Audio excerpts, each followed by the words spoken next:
1. Johann. For a long time he didn't have a name. What he had were long white fingers that hooked into purses, and a mouth that told easy lies. What he had were eyes that remembered faces, feet that knew the alleys, palms that grew calloused and soot-stained from crawling through the cobblestone streets. He got the name when he was 3 feet and 4 inches tall, kneeling on the dock with a coin in his palm, from a sailor who stank of rum and fish oil. The sailor grabbed him by the back of the neck and slammed his head into the wall, once, twice, 3 times, and then yanked the coin from his hand. His lip split on the dock and his mouth filled with a foul mixture of grease, salt, and blood. "What's your name, then?" the sailor asked, turning the coin to catch the light. He shook his head, confused. What is a name? The sailor laughed and kicked him in the ribs. "Why, don't you have one, Dock Rat?" "No, little Hans. Little Ralph." "Little wee Johann of Elendhaven? Nameless spit of a Hallenkind." The sailor kicked him a second time for good measure. "Suspect I'll find you dead on the shore any day now, beached like a rotten seal." He put a hand over his mouth and let the spit and blood pool hot and sticky in the center of his palm. "Little Hans," he whispered to himself. "Little Ralph." He turned the last one again and again as he wobbled to his feet. "Little Johann, a little thing with a little name." Things with names didn't turn up cracked and ground against the rocky shoreline. Things with names survived. He would be a thing with a name. A creature newly named is a creature still half animal, and Johann's self-education made generous space for the use of tools and the vice of violence before he could learn regret. He learned lessons like this: a man wrenching fingers in his hair, forcing him to the ground, forcing a lot of other things, too, all the while grunting and pressing bloody little half-circles in his shoulders. When it was over, Johann was left lying in a puddle of his own sweat and piss, staring at a very large, very sharp rock. Without his thinking about it, his fingers closed around the rock and he stumbled to his feet. He found the man and kicked him in the nose, bashed his face with the sharp rock, and ground his heel into his windpipe, relishing the muted snap of cartilage and all the delightful little croaks that bubbled up and out of the man's mouth. When the man stopped moving, Johann used the rock on his face until it wasn't a face any more. He stared at the blood and pressed a stained palm to his heart. He panted heavily, in time with the flutter between his ribs. Power was sweeter than apples. It was cheaper than water, and sustained the soul twice as well. If Johann was going to be a thing with a name, then from now on he would be a thing with power, too. Johann grew another 3 feet so fast his body could hardly keep up. His skin was pallid and thin, stretched taut over a skeleton that threatened to slice through his flesh at every knobby juncture. He walked with a deliberate slouch, arms knifing out from his body at hard angles when he placed them in his pockets. He cultivated a persona with the dedicated fervor of a character actor, a practiced charm that appeared natural, a crooked smile, an easy laugh, spider-leg fingers that snapped and threaded through the air as he spoke. The role became so lived-in and claustrophobic that the effort required to peel back the skin was not worth the reveal. He never took his gloves off. He knew of 2 ways to make money, and he knew that he didn't like the first one. He killed to get the things he wanted. A professor of literature's pretty, smiling throat taught him how to read. A seamstress bled to death from a long, craggy gash down the center of her back once she finished the trimming of his jacket. He was careful with her, frog-stitching the overlocked seams of her spine with a boning knife, whistling to himself as he worked. A butcher showed him how to disassemble a body, and then disappeared down the drain in pieces himself. Johann liked killing. He appreciated that every part of the killing act was a function of instinct, that any thinking person is only a breath away from an animal, a half-creature with no name. He refined killing, practiced it like an art. He practiced like his knife was a horsehair bow being pulled over a throat stringed with catgut. As he grew skilled, he began to live life with the philosophical enthusiasm of a man eating his last meal. He showed up at parties uninvited, drank with the dock rats on holidays, sat in the square at dusk and watched how people behaved while they were worked to the bone. When the gas lamps flickered on, he lay in the shadows like an oil slick and thought of himself as a piece of the dark, a feature of the city that crept across her rooftops like a ribbon pulled through a bonnet, moving smoothly through the fabric, drawn tight to pull it shut. Elendhaven's very own murderer, Johann of the night. For some reason, no one ever remembered his face. Elendhaven was Johann's entire world. He was a creature weaned off its oily tit. Southerners called its harbor the Black Moon of Norden, a fetid crescent that hugged the dark waters of the polar sea. The whole city stank of industry. The air was thick with oil, salt, and smoke, which had long settled into the brick as a slick film, making the streets slippery on even the driest days. It was a foul place, foul-scented, foul-weathered, and plagued with foul, ugly architecture. Squat warehouses peppered with snails and seagrass, mansions carved from heavy black stone, their thick windows stained green and greasy from exposure to the sea. The tallest points in Elendhaven were the chimneys of the coal refineries. The widest street led south, redded by the carts that dragged whale offal down from the oil refineries. Hundreds of years ago, the North Pole had been cut open by searing magic, a horrific event that left the land puckered with craters, like the one Elendhaven huddled in. For 5 centuries, the black waters had been poisoned with an arcane toxin that caused the skin to bubble and the mind to go soggy and loose like bread in broth. Once in a while, the fishermen would pull up an aberration from the ocean floor, something frothing and wet with its insides leaking out its eyes.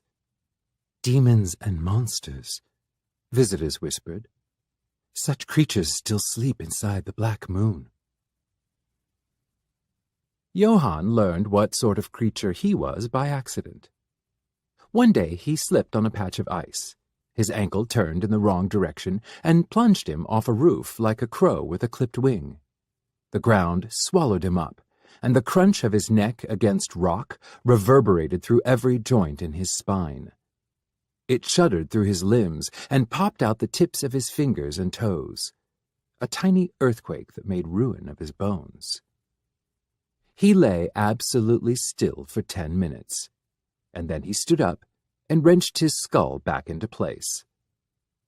"Well," he said aloud, "that was fucked up."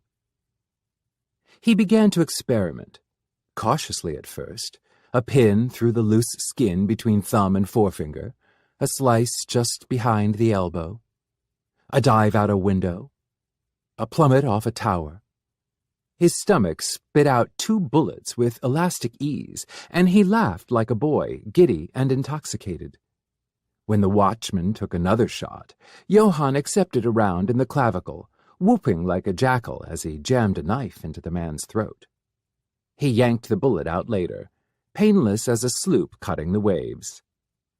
Johann watched the sun come up, spinning the bloody musket ball between 2 fingers, while whistling a jaunty tune. He tried to decide later what he was. Johann the Thing? Johann the Demon of Elendhaven? Devil Johann, Johann in black, Oil Dark Johann. Monster was the best, his favorite word. The first half was a kiss, the second a hiss. He repeated it to himself again and again. Monster Johann. Monster. Monster. Monster. 2. Florian. Herr Florian Leichenblum was an old-money dandy. He went out to the shops with a gold-tipped cane tucked under one arm, dressed in burgundy and tarnished gold with a mess of cravat and jewel round his throat. Leichenblum Manor was the oldest mansion in the city. 4 floors, 26 rooms, and a wrought iron trim that made it look like an ancient prison that had been garnished by an extremely fussy knitting circle. The Leichenblums had built Elendhaven, but Florian was the only one left. He lived alone in the manor, undisturbed by visitors or servants. It had been that way for 15 years. His profession was accountant, serving wealthy clientele who did not inquire into his personal life. He was a small man with delicate bone structure, high, rouged cheekbones, thin pianist's fingers, cloaked neck to wrists to ankles to hide the meager width of his rib cage. He moved with the careful gait of someone who'd been fragile since birth. Johann first saw Florian Leichenblum at a cheap bar in the industrial district and was drawn to the contrast between the bar's impoverished atmosphere and the gold thread in his coat. Johann slouched behind a lamp with his back against the wall, alert and invisible. Florian was his perfect opposite, a blazing beacon of straw-yellow hair and glass-pale eyes. He nursed his drink for an hour, vodka tonic, blackberry garnish. Johann watched him as he sighed into the glass, turned coins over in his pocket, wound the tips of his pale hair around 2 fingers. His expensive rings flashed in the lamplight. He was an easy read, the countenance and affected speech of a noble, the lead-lined exhaustion of someone who feels he has suffered beyond the measure of his years. His gestures were stiff, impeccable, rehearsed, appropriate for a man of his respectable comportment, but undercut in subtle ways, like cracks in fine porcelain. Through those cracks, Johann could see a youthful fear trembling in his clear eyes. An easy read, but by no means an uncomplicated one. Johann thought that he looked rather as if he wanted to be robbed. So Johann stalked him for 3 weeks. Elendhaven was a good city for stalking, with its black factories and blade-thin alleyways. It snowed 10.5 months a year, and only stopped when the sun came out for a frantic 6-week tenure surrounding the summer equinox. Florian had a very specific routine. He left the house at 7 in the morning, fetched a coffee and a jam biscuit from the tea shop nearest his home, arrived by 5 after 8 at the office, where he clacked away at his counting tools and wrote financial reports for the 6 hours between coffee and business dinner. What only Johann saw was that the windows in his office fogged up when he was inside, that snow turned to steam under his feet. He had observed doors opening with no hands on them, and watched Florian's business partners do what he said, even when they clearly did not agree with his basic principles. Florian Leichenblum never paid for his coffee and biscuit in the morning, but the staff at the cafe did not seem to notice. Florian Leichenblum was a sorcerer. "I know what you are," was the first thing Johann said to him, his palm braced against the brick and his knife tucked into the hollow of Florian's throat, as if it were made to fit there. "And I want what you have." Florian Leichenblum's response was to titter at the back of his throat and nudge, with great and delicate caution, the flat of the blade. He asked, "Is this a robbery or a murder? If it's the former, could we perhaps make it swift? I've work to do." He seemed to have misunderstood the subtext entirely, and was staring at Johann with an uncommon confidence. "Neither," Johann said. "I want—" What did he want? Florian's eyes were the color of light split through a glass of vodka. His wrists were so narrow that they could be snapped with one hand. The bones crushed in a strong palm as easily as the ribcage of a sparrow. But there was a scattering of embers inside his chest that burned as bright as gold trim under a lamp. A ghost nipping at his heels that no one else in all of Elendhaven had noticed. For Johann, the desire to speak to him was instinctual, almost primal. What did he want? "I want you to hire me, for us to work together. You came into this alley unattended and ended up with a blade against your jugular. Don't you think it's unwise for a man of your stature to go out alone?" "An unconventional resume," Florian replied shakily. "But I'm afraid I'll have to pass." "You don't understand, Florian Leichenbloom. I'm not asking you. I'm telling you. I know what you are." Florian's lips went flat.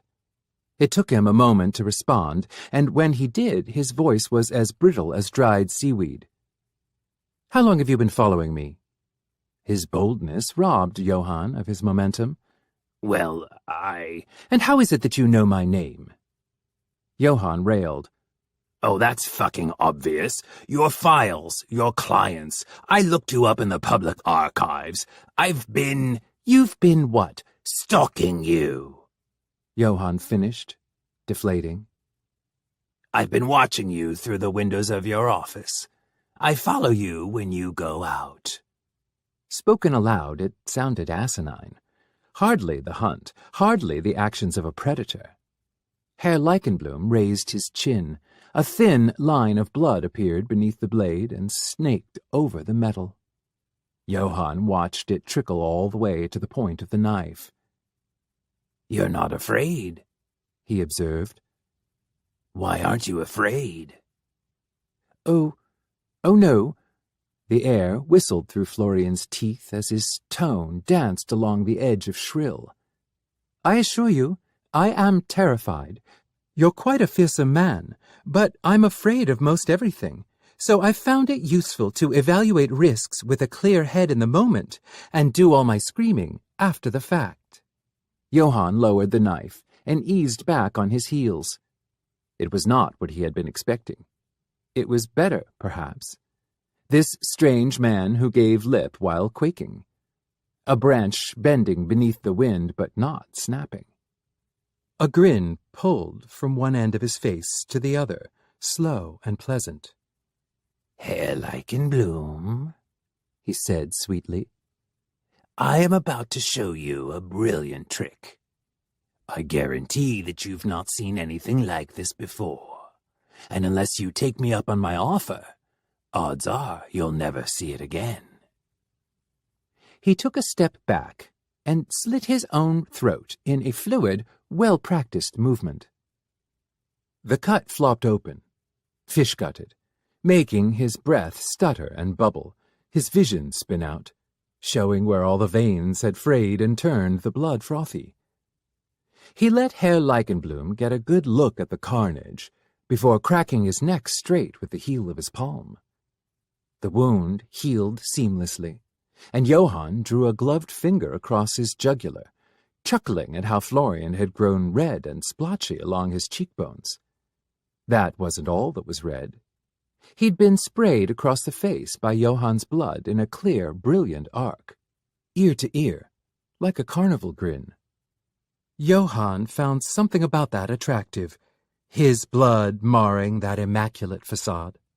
Florian tried to wipe his cheek, but all it did was smear his mouth with crimson. You're right," he stuttered. "That is quite the trick." Johann's vocal cords were still raspy from the slice.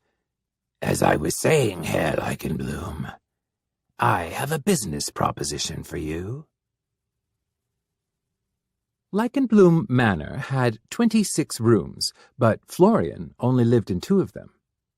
His bedroom on the 2nd floor, and an adjacent library with a desk and 2 chairs. He took all of his meals at restaurants and kept the curtains drawn tight. The common area was as tall and narrow as a chapel, glutted wall to wall with ghostly furniture. Wooden chairs, the mantel and cabinets, the dinner table and its companion seats, even the paintings on the wall. All these things smothered in sailcloth, untouched for years. Johann assessed the space from the corner of his vision with the tips of his fingers. There was dust inches deep, gathered beneath the shadow of the fireplace, and the cloth was mottled with sun-baked stains. What was the purpose of living like this, he wondered. He wondered if Florian was a man with troubled thoughts, memories that required caging, held still and quiet in the palm of the hand. It reminded Johann, comfortingly, of a morgue. The ability of humans to use magic is aberrant, Florian explained, sweeping a tarp off the couch so that they could sit. It was cherry wood upholstered in chartreuse, frayed at the seams. Magic is the element the planet needs to thrive, to produce life, much like he cast about for an example, the carbon filament in a light bulb. It is the channel of life, the conduit between nothing and something. But, of course, you shouldn't touch it. You'd be scalded. But not you. Johann refused to take a seat. Instead, he smoothed down the tails of his duster and loomed over Florian's shoulder. Florian tipped his head back and looked Johann in the eyes. Wordlessly, he raised his left arm and began to unbutton his sleeves. He folded the cuff of his jacket to the elbow, then started on the shirt. Beneath the white fabric, his skin was powdery and marred with dark rivers of bruise. The black wound traced the path of Florian's veins, his flesh cracking and scabbed around its borders. Johann whistled and grabbed Florian's arm, running a thumb over the inside of his wrist. He could feel the texture even through his glove, coarse and mottled like fresh charcoal. Florian smiled, thin and tight.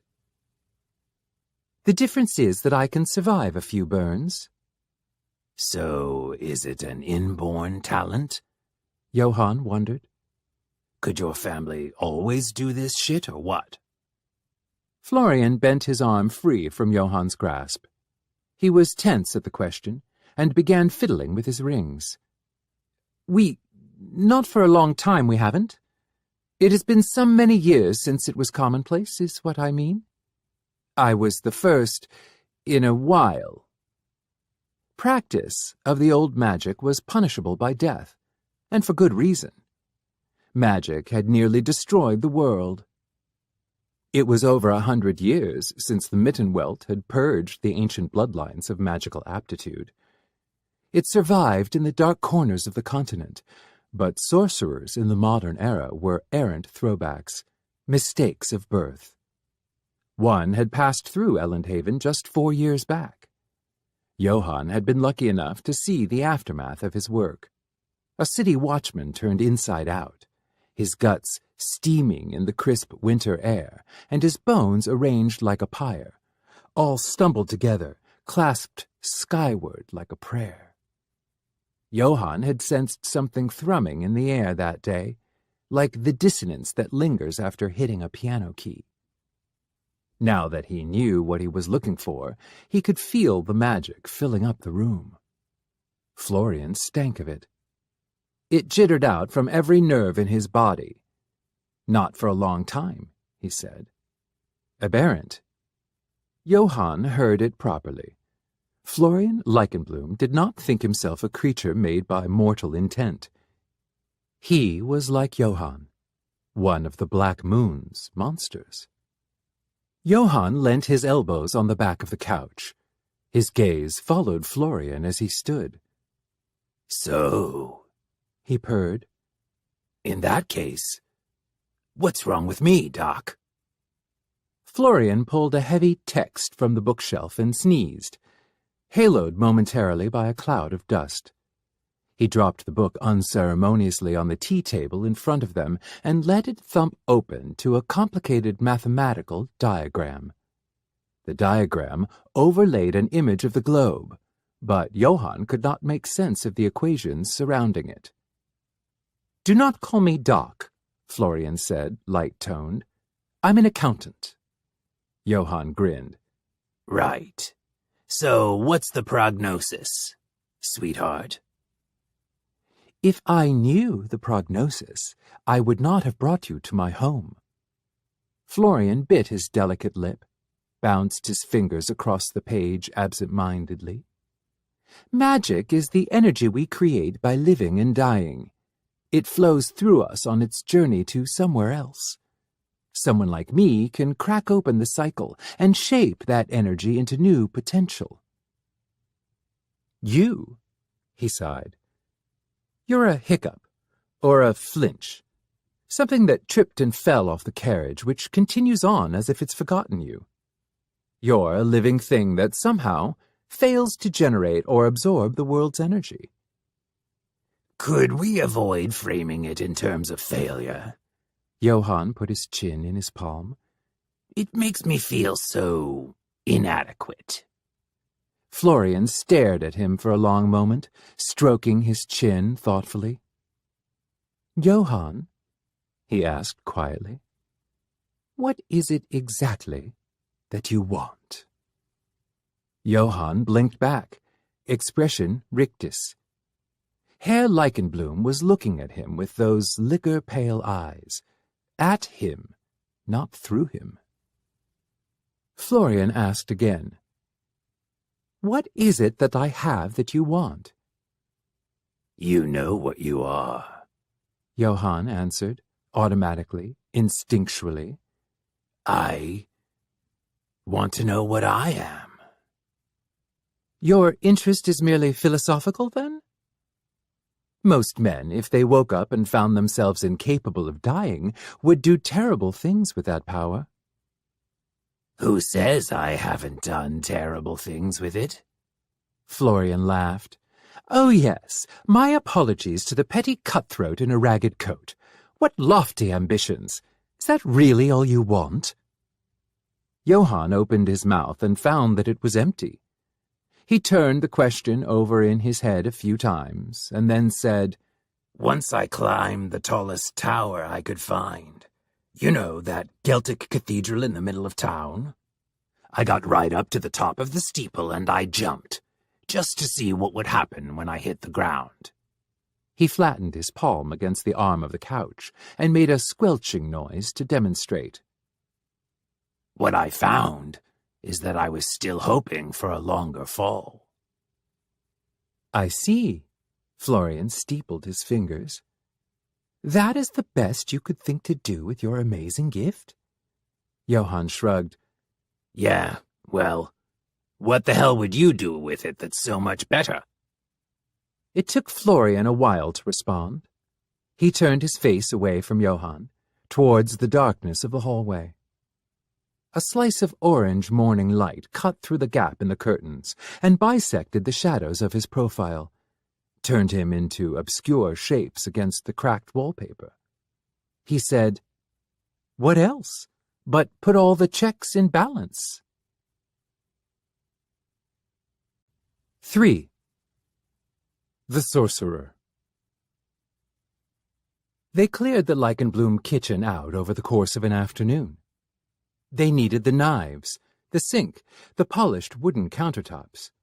Florian did not cook for himself, and so those counters were stacked with boxes and junk up to the cupboards. Florian was quiet the entire time, but Johann kept a careful mental inventory of the items he was handed. 3 stacks of books with cover illustrations of horses and castles, a musty bin of plaid frocks and skirts, child-sized, 4 boxes with the letters Flora scrawled on them, and a covered painting with a cloth nailed firmly to the frame. That night, he slept on a couch 2 feet too short for his legs. He merrily dangled one ankle over the edge, kicking at the air. He had never slept surrounded by such opulence, and it irritated him that Florian was not using it terribly well. He dreamt about all the things he would do if he owned a house with 26 rooms. He kept friends for longer than a night. He smiled at people he did not intend to stab between the ribs. So many possibilities. He could run a bar, open a hostel, host an orgy every full moon. His most vivid dream was that he hadn't moved from the couch at all. In the dream, Florian covered him with a pale blue sheet, and he lay beneath it, muzzled and quiet in the sorcerer's hand, until his bones became a part of the house. They began their experiments with an oyster knife. "Cut," Florian ordered, peering at Johann from over the top of a leather-bound notebook. He was left-handed, Johann noted, and the heel of his palm was already stained with ink early in the morning. "Cut where?" "Anywhere. Show me what you showed me yesterday." Johann held the tiny blade up for appraisal. "You want me to slit a throat with this thing? Seriously?" "No." "I mean, I could do it. I've done it before. Not to myself, but it's a thing that can be done." Florian pinched the bridge of his nose. "Cut your arm." Johann did. It healed cleanly, the skin knitting so quickly that it almost caught the trailing blade. Florian clutched his book to his chest and watched in naked fascination. "I don't know what you were expecting," Johann said. "We've been over this already." Florian looked up at him, eager eyes alight with hunger. "Johann, let me find you a longer fall." Florian took him to an abandoned textile factory along the seawall, hollowed out from fire and surrounded by a mile of silence. "This whole district is dead," Florian tisked, waving his hands. He was dressed in a purple floral print and fur. His tiny hands disappeared into a pair of velvet mittens. No one manufactures clothes out of Elendhaven anymore, not even to evade the new child labor laws down past Sandhurst. The factory was built into a cradle of stone, as if the cliff were a great hand holding it in place. Johann teetered over the edge of the roof and watched the waves smash against the black rock. The sea battered the cliff like a rabid animal, frothing salt spittle around dark stone teeth. It was going to split him open, chew him up. It was going to devastate his body so completely that it probably wouldn't even hurt until he was almost healed. His mouth was watering, and he licked his lips in anticipation. "Well?" Florian sounded impatient. Johann looked him over, all pale and shivering inside his winter frock. He was tapping his foot off time with his breathing. "Are you going to jump?" he asked. "Or shall I have to push you?" Johann spent the afternoon throwing himself into the ocean, dashing himself against the rocks like a shipwreck. Florian huddled on the shore and took notes. Johann tried to imagine what they said as a way to amuse himself on the long climb back up the service ladder. First trial, left arm only broken in 3 places, disappointing. Second trial, skull fractures heal faster and more efficiently than a cracked thigh bone. Fascinating. I've seen the inside of Johann's stomach. His guts are the color of rhubarb custard. When he finally asked, Florian gave his pen a studious flourish and smiled with a measure of sincerity. "Equations," he said. "Measurements, distance of the fall, the rate of your regeneration." Johann didn't much care for equations. Mathematics was an area of study that he had never succeeded in teaching himself. "That's some ripe tedium," he muttered, and plopped himself down to look over Florian's shoulder. "What does that accomplish?" He felt Florian bristle beneath his chin. I'm a student of economics, he explained, tone defensive, tracking patterns and behavior through comparative equations. I am taking the mathematical shape of you. Yeah? Well, if that's all you wanted, you just had to ask, honeydew. You don't need to add 3 plus 6 to get me out of my clothes. Florian hummed and ignored him in favor of his sums. As revenge, Johann shook himself dry like a dog, spraying Florian and his notes with specks of foamy seawater. Florian shrieked and leapt to his feet. You... His finger shook where he angled it at Johann in accusatory offense. You... Me? Johann snickered, barely able to contain himself. What Johann learned about Florian Leichenblum didn't need an equation. It took just this, a few well-placed words, a lack of tact, to discover that he lost his breath when he giggled, covering his mouth politely like the girls from the convent school. Johann jounced to his feet and offered Florian a hand. "You're awful," Florian hissed out between chuckles. "You're a vile creature." Herr Leichenblum, please. Johann smiled easily. Don't underestimate me. I'm more than vile. I'm an honest-to-God monster. Florian did not forget Johann's business proposition. "If it's unwise for me to go out alone," he said with a shrewd feline smile, "I suppose that from now on I shall have to take you with me." He trussed Johann up in cobalt and silver and brought him about on his daily chores. If Johann was, as he liked to think of himself, the monster of Elendhaven's night, Florian was the monster of its mornings and afternoons. Everyone knew Florian's face and name. The factory owners tripped over themselves in the streets to greet him. Herr Leichenblum, they called him, perfectly formal, precisely deferential.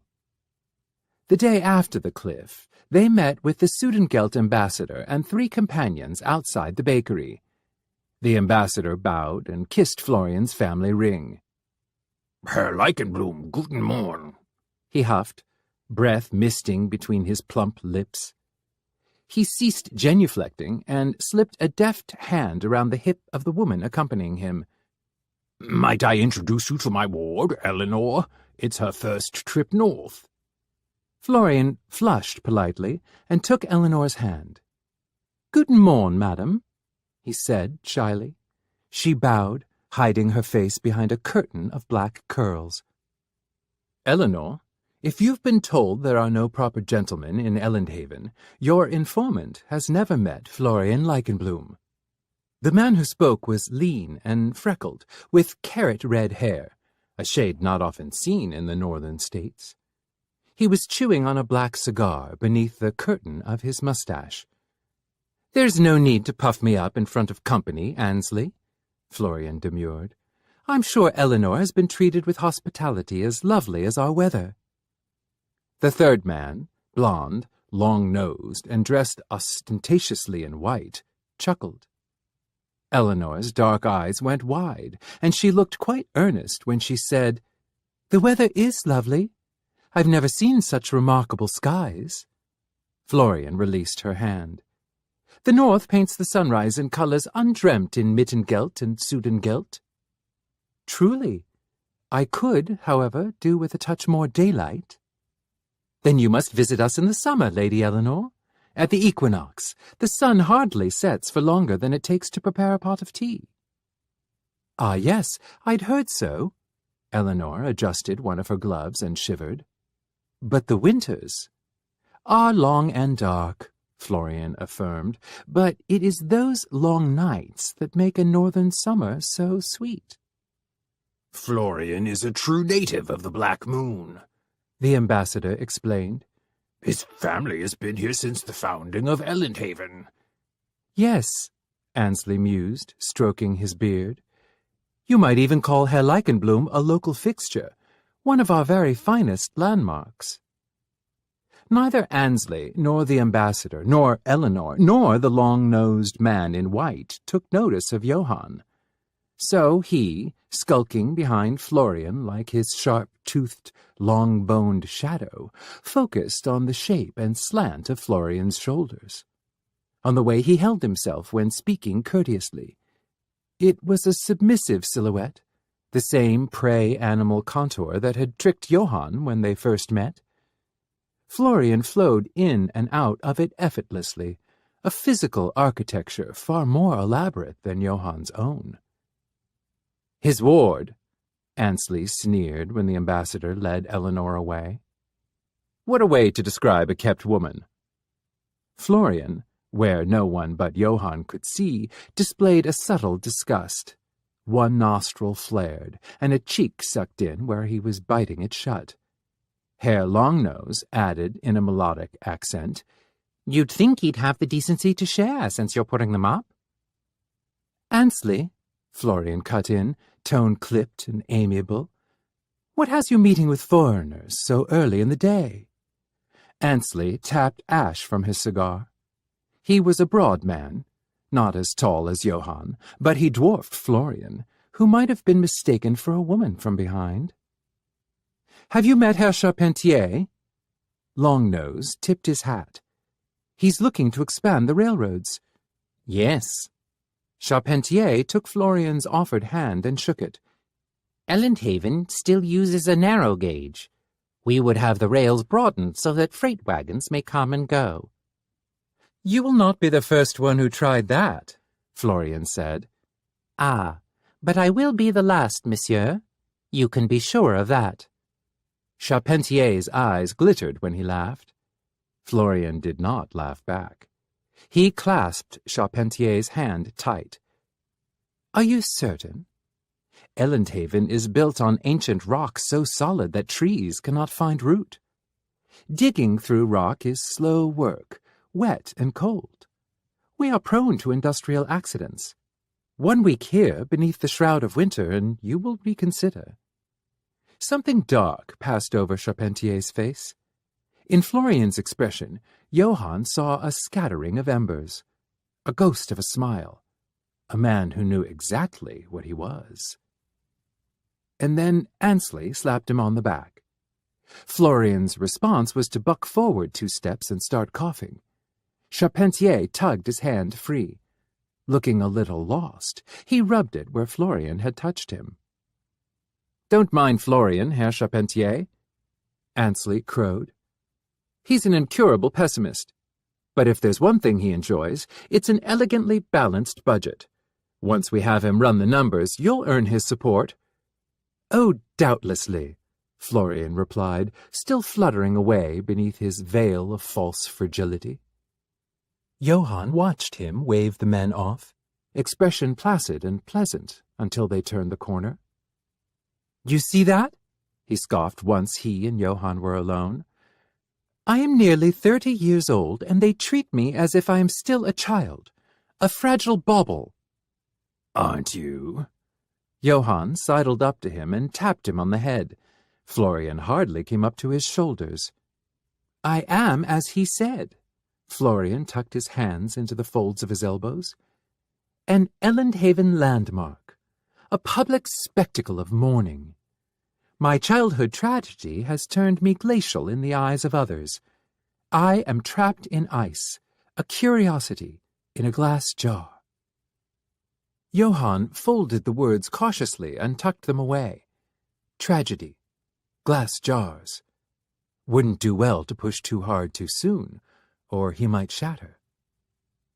They strolled through the city square, passing beneath the statue of Halendret, god-queen of the Northern Ocean. She was wreathed in seaweed and barnacles, her skeletal hands held aloft, as if she were clawing her way towards the surface. Johann didn't know any of the stories behind the statue, but he always found it strange that the Queen of the Sea should be carved to look as if she were drowning. Florian dug in his pocket and flicked a gold coin into her fountain. It was sucked beneath the oily surface and lost forever in the dark water. Ansley means to reopen the silver mines, he muttered. To himself, but Johann leapt to fill the gap anyway. Why's that a bad thing? Florian sighed. Ansley's parents were Sandhurst-born. He thinks himself a man of Elendhaven, but he knows nothing about us. It was not an answer to Johann's question, but it was all he offered. Good enough for now, Johann thought. He sat himself on the edge of the fountain and grabbed Florian by the fingers. Hey, sit down for a minute, he said, patting the space beside him. With an hour until noon, the park surrounding Hallandret's fountain was empty. I'm not sitting on those stones, Florian groused. This coat cost 300 marks. You are a delicate bauble, Johann snickered. He paused artfully before adding, a delicate bauble capable of fucking around with a man's head. Florian choked on his next breath. Excuse me? He stuttered, his face caught halfway between indignant and horrified, as if he thought Johann were making a pass at him. You control people, said Johann, conversationally. With your sorcery, right? Get your creepy little fingers all inside their heads. Florian's vision flitted around the court nervously, and he looked for a moment as if he might lie. Instead, he took a deep breath and brushed the light dusting of snow from his shoulders.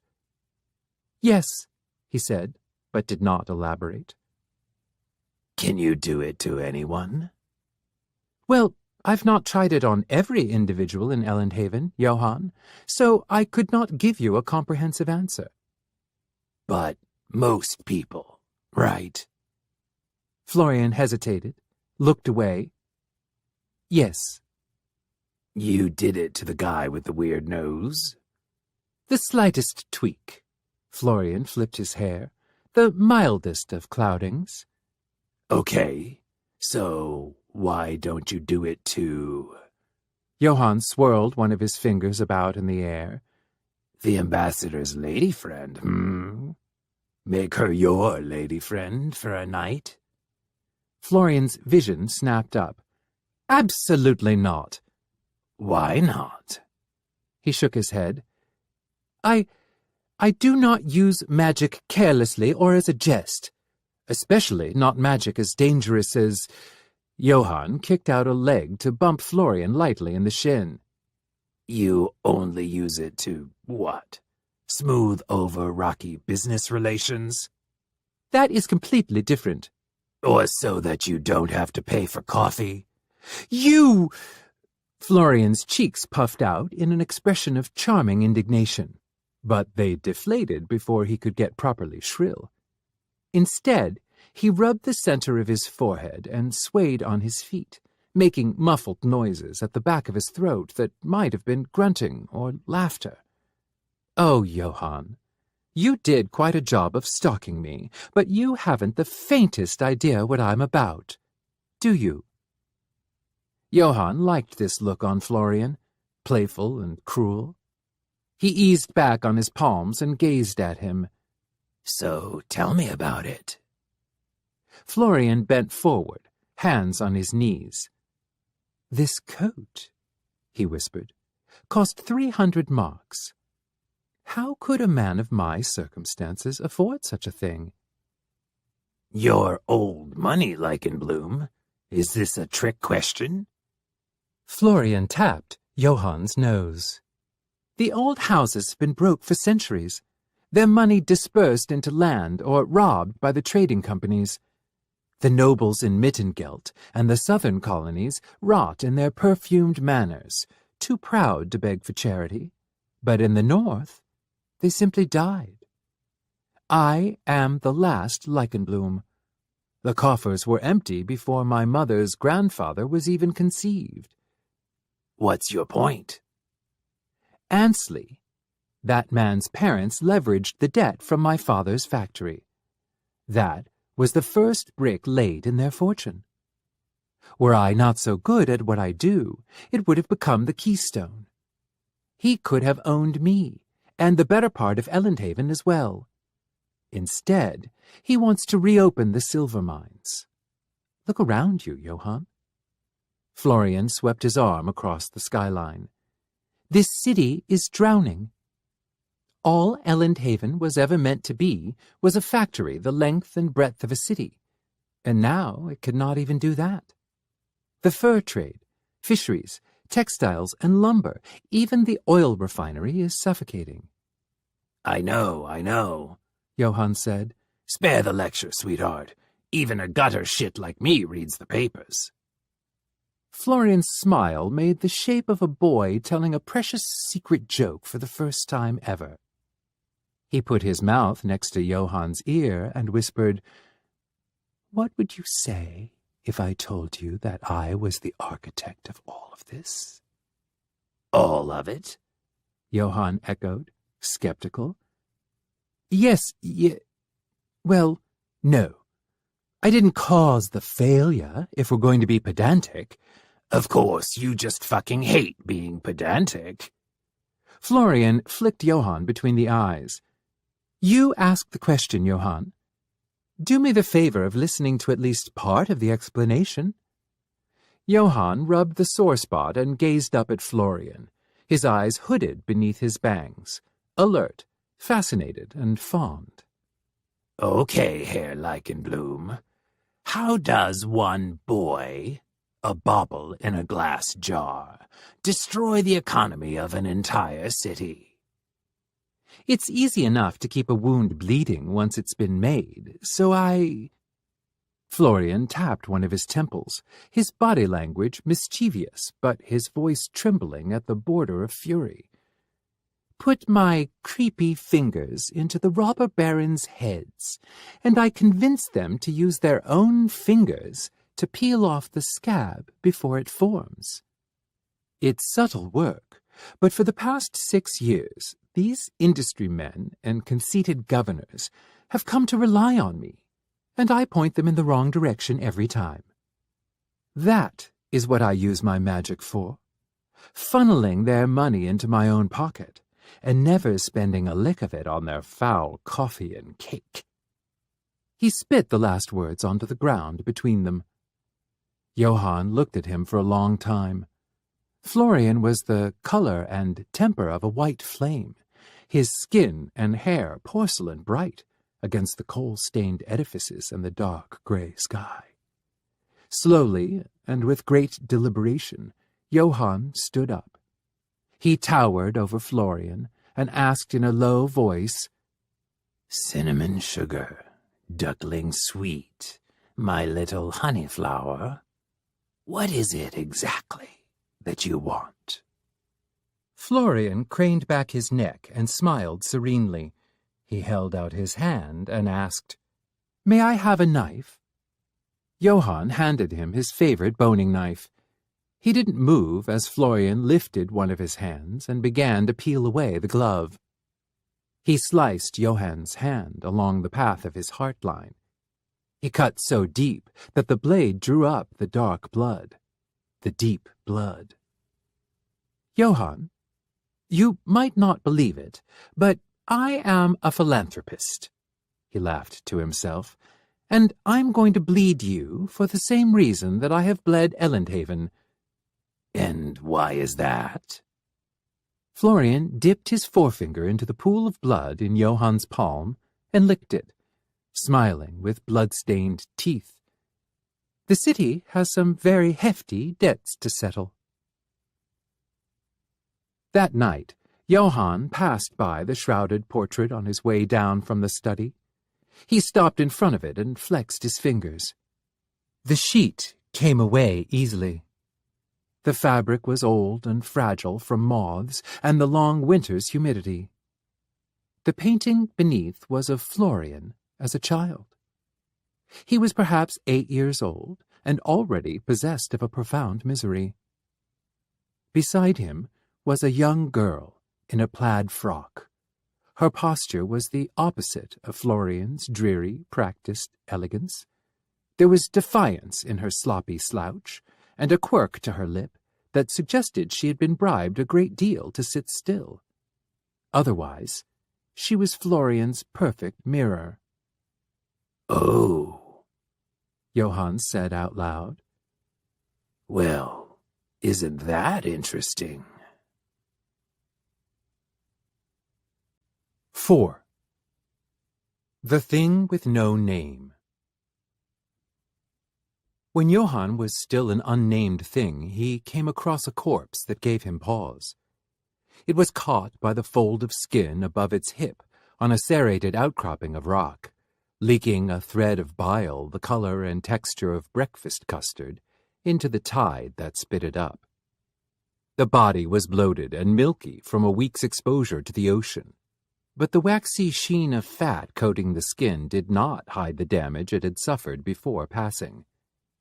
Beneath the skin there were blackened colonies of tumorous growth, on either side of the neck, beneath the arms, up the insides of the thighs, cushioning its curdled genitals. Some of the growths had popped like seed bulbs, making crags and ruin of the corpse's skin. The thing knelt beside it for minutes, maybe hours. It had been difficult to tell the difference between the two before he had a name, and tried to imagine the circumstances that had caused its body to stop working. The nameless child was familiar with slit throats and cracked skulls, the things that humans could do to one another, the counterbalance of violence and power, but the weight of disease was inconceivable, a body betraying itself. At the time, Florian, only 12 years old, was sat among corpses, sewing a stone into the lining of his mother's favorite coat. A week earlier, he'd hoped for nothing more dearly than to be the next one struck dead. "Would you like to see what I've been working on?" Florian asked Johann 15 years later. "More facts and sums. I need something tastier to whet my appetite, hair like in bloom." "Oh, don't worry about that." Florian tapped him on the wrist comfortingly. "You'll like this. You've done your tricks, Johann. Now let me perform mine." For his tricks, Florian required materials. "Bring me something, preferably alive." Something. Florian had emphasized the second half of the word with a punctuated press of the tongue to the teeth. Not a person, then. Most of the animals native to the Norden craters were long extinct for the usual reasons: arcane corruption, pollution, the invention of the musket. Some, however, survived. Deer-legged wolves haunted the borders of the city and often lined the space between skin and ribs with man flesh during particularly nasty winters. Johann had empathy for the wolves, so he decided to fetch Florian a seal, for which he held no regard. The waters surrounding the city were overfished recently, but the seals were as fat as ever. Probably they feasted on whatever seabed feature made the water bubble and stink in the springtime. There was a metaphor in that, Johann thought, about a city consuming itself. Florian knocking back coins like a shot of whiskey. The ink from his equations bleeding into the soil, what there was of it. If only Florian were the type of man who appreciated poetry, Johann could have flattered him to blushing. Johann had no idea how to fish, and he spent an awful hour thrashing about the shore, tossing knives at fat shadows and getting sand down the backs of his boots. He at last bought a net for 2.5 marks and sat on the dock eating a loaf of salted beef haunch. The tide came in so deep that he was soaked up to the knees, and he got the tails of Florian's lovely gift coat crusted in salt. At high moon, a drunken sailor wandered by and began jostling him. "Ah, what's this now? That coat must be worth more than my wife. A dandy fancies himself a fisherman." Johann didn't like sailors much, so when the drunkard attempted to correct the spread of his net, he tipped the man into the harbor and set his foot on his back until he stopped struggling. He hummed and licked meat salt off the fingers of his gloves before remembering the cadence of Florian's voice as he'd said, "And please try not to make me an accessory to murder. Magnanimously, he flipped the sailor over with the toe of his boot and let him dead float towards the shore.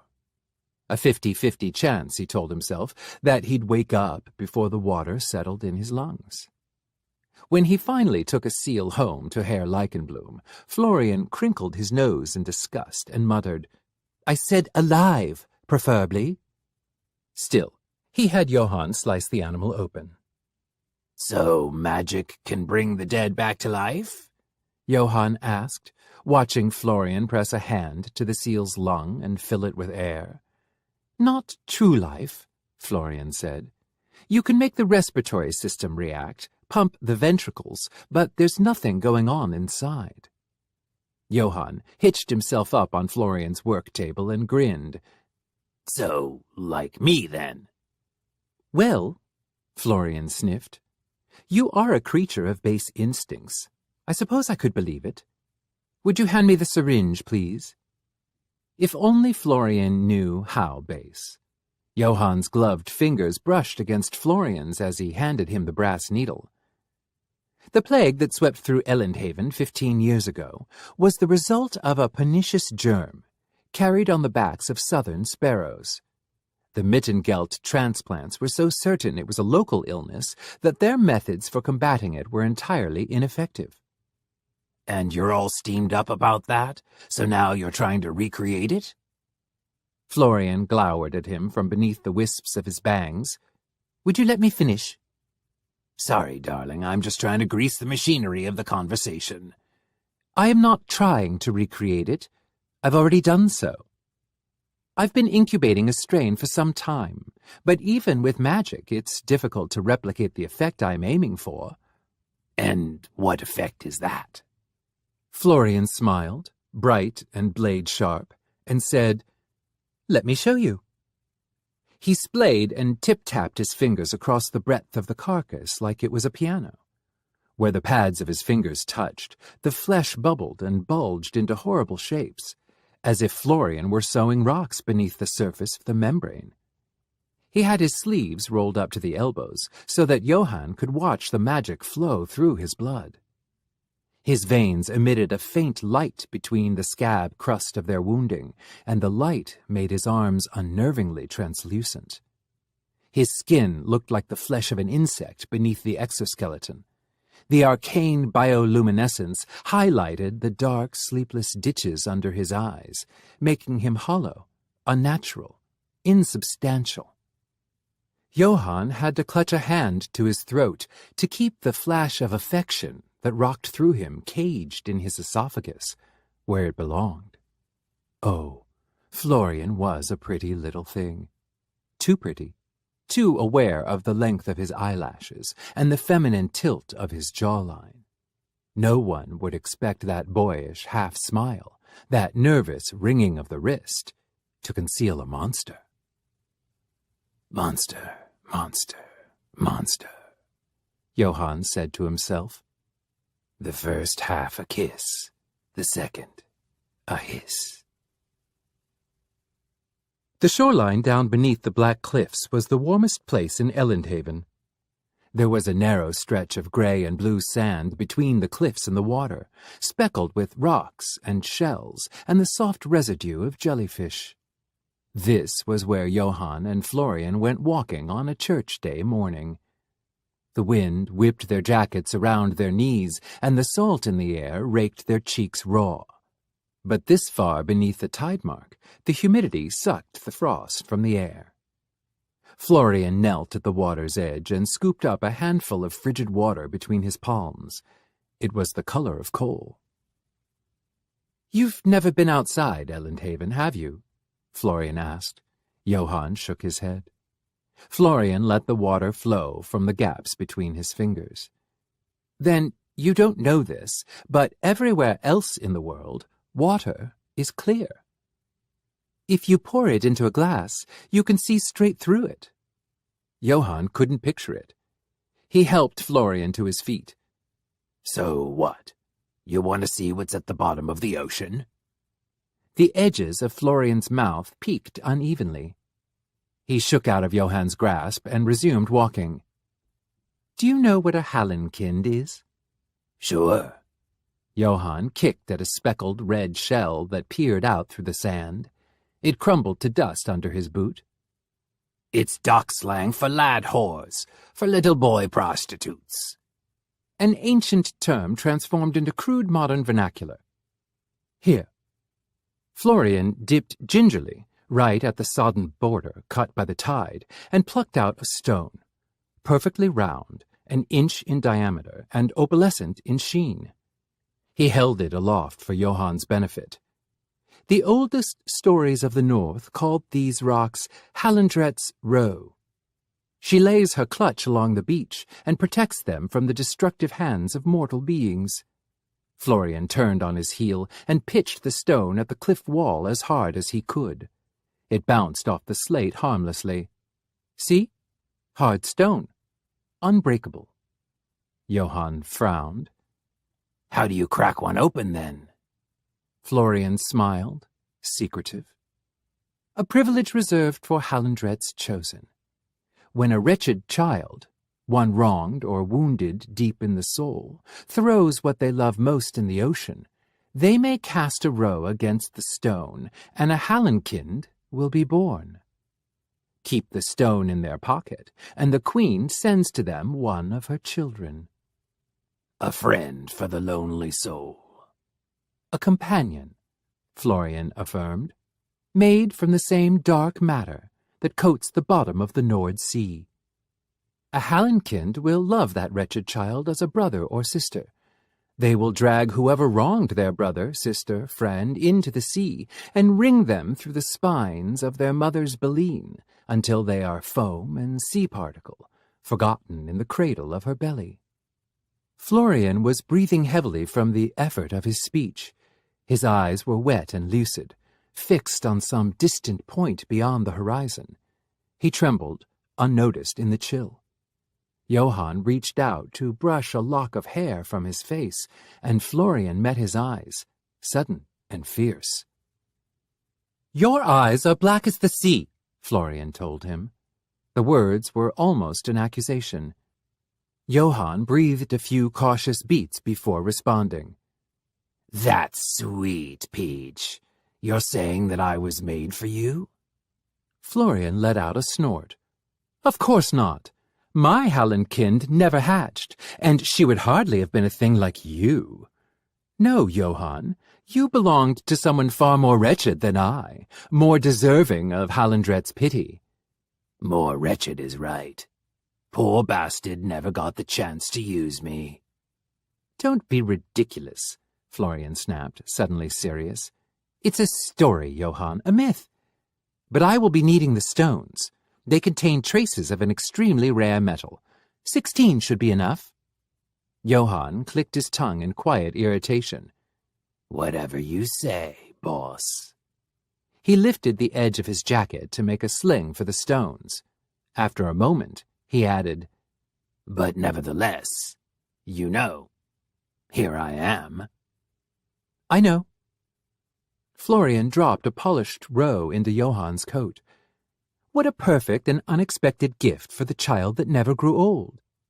He rapped a finger against Johann's chest. A toy that cannot be broken. 5. Elendhaven.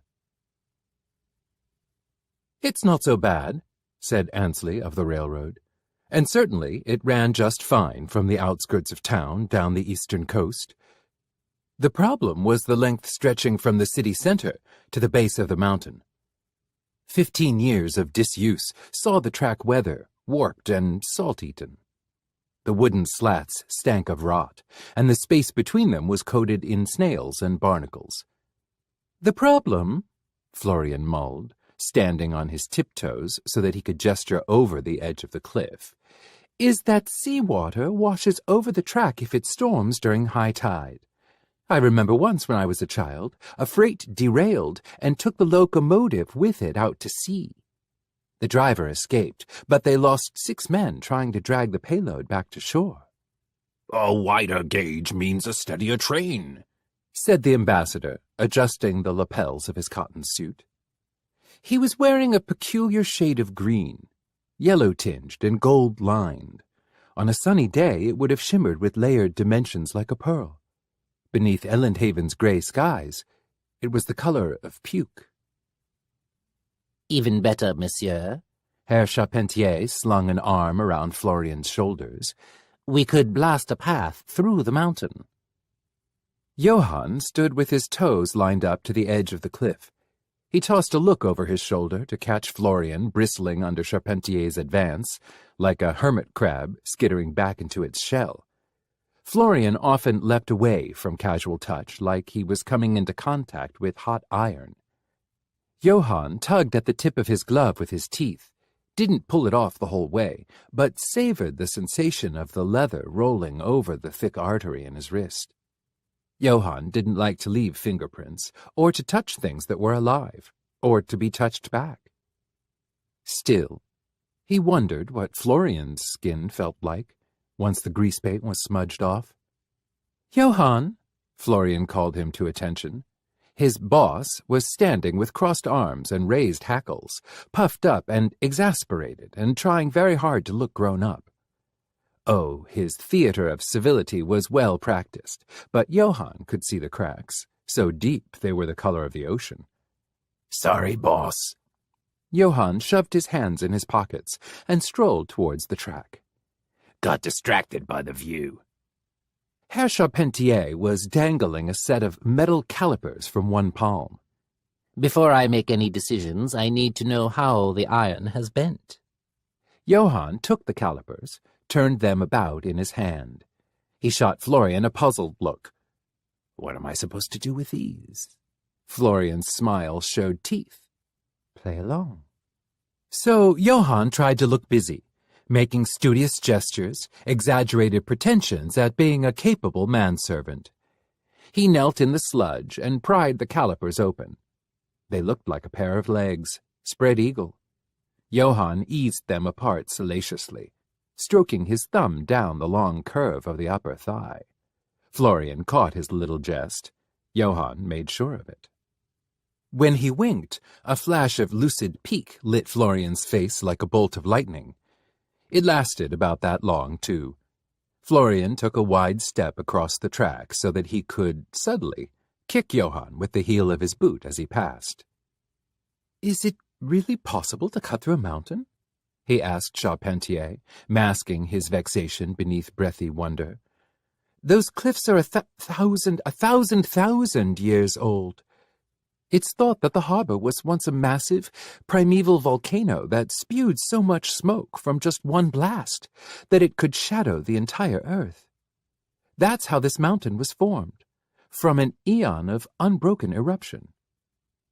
Herr Leichenblum, I hope you don't mind me saying, but you are terribly provincial. With modern explosives, anything is possible, Charpentier chirped, unconcerned for and uninterested in Florian's natural history lecture. If one can build a mine, surely one can shear the mountain in half. Besides, the slate is brittle. Ansley bent down to snatch a rock off the ground. He snapped it in half between thumb and forefinger, then crumbled it to dust in his palm. "Or are you that concerned for the conservation of our history, Florian?" Florian fiddled with the tips of his hair and gazed at the mountain. "It is rather lovely in its own way, don't you think?" Johann, scraping the calipers against the iron, followed the tilt of Florian's chin with his eyes. He'd never given much thought to the mountain. It was pale at the bottom and dark at the top, flat-headed and jagged where it met the sea, cut through with bands of black and silver, blue ribbons of silt that glimmered in the starlight. Maybe it was unique. Johann had no way of knowing what else a mountain should look like. You can see the passage of time in the layers of sediment, the rigors and transformations of the land, the strength of the sea, the suffering and joy of the people who've lived here. But it casts a dark shadow over the city, does it not? The ambassador muttered, pulling a handkerchief from his front pocket. You know, I only live here 3 months of the year, but the feeling the city gives me... Elendhaven drags behind me like I've got shackles on both ankles. Silver is a bright metal, Hardy, too. It's an ideal conductor and does not corrode easily. Polish it, and it can be used as a mirror. I think that this city needs a little silver and far less shadow. Ansley's proposal would be like pulling the curtains open on a clear morning. It would shine light into the dark corners. Florian quirked an eyebrow. And what do you expect to find in those dark corners? Well, the ambassador paused to blow his nose. Upon closer examination, it was clear that his eyes were red-ringed and watery. His hands trembled where they clutched the patterned hemline of his napkin. You've heard what they say, Herr Leichenblum. Monsters still sleep beneath the black moon. It's inside, Florian whispered. Hmm? Monsters still sleep inside the black moon, he said, touching a knuckle to his chin. Not beneath. You had the saying rather confused. The words lingered in the air like fog. Johann smiled to himself as he used the calipers to lever a railroad spike free from its mooring. Finally, the ambassador let out a deflated chuckle. He clapped a friendly hand on Florian's shoulder and said, The distinction is rather immaterial, is it not? The ambassador excused himself, Ansley and Herr Charpentier tracking his footsteps. Florian stared after the men for a very long time, a quizzical expression tugging at his mouth. Johann pulled himself to his feet. Herr Charpentier forgot his little metal nether parts, he said, tossing the calipers over his shoulder and pocketing the rail spike. He liked the weight of it in his coat. He forgot about you, Florian corrected. That was strange, don't you think? What was strange about it? Florian didn't answer, or pay Johann any mind. That was an unacceptable state of affairs, so Johann leant an elbow on the crown of Florian's head. His hair was so light and fine that it required only a bit of mussing to fluff up like a dandelion. Florian ducked out from under Johann's arm, batting at him with a mittened hand. Never mind, he said testily. We still have work to do. Johann spared one last look towards the ocean, pulled all the way out for low tide so that the entire ragged gash of the shore could be seen. Calm now, a parent with a steady hand who punished only those children who turned their cheek. Whether he understood it or not, Florian had spoken the elemental truth of Elendhaven. The harbor was a womb, not a shroud. The problem is that I've been stumbling about in the dark. Florian was entertaining Johann in his study. Entertaining was the formal term for rich dilettantes, letting other rich dilettantes get drunk in their mansions, potentially for several days straight. Johann had slunk himself into a party like that once, a masked soiree on the edge of town, a sitting room stuffed to the brim with foreign fabrics and hashish.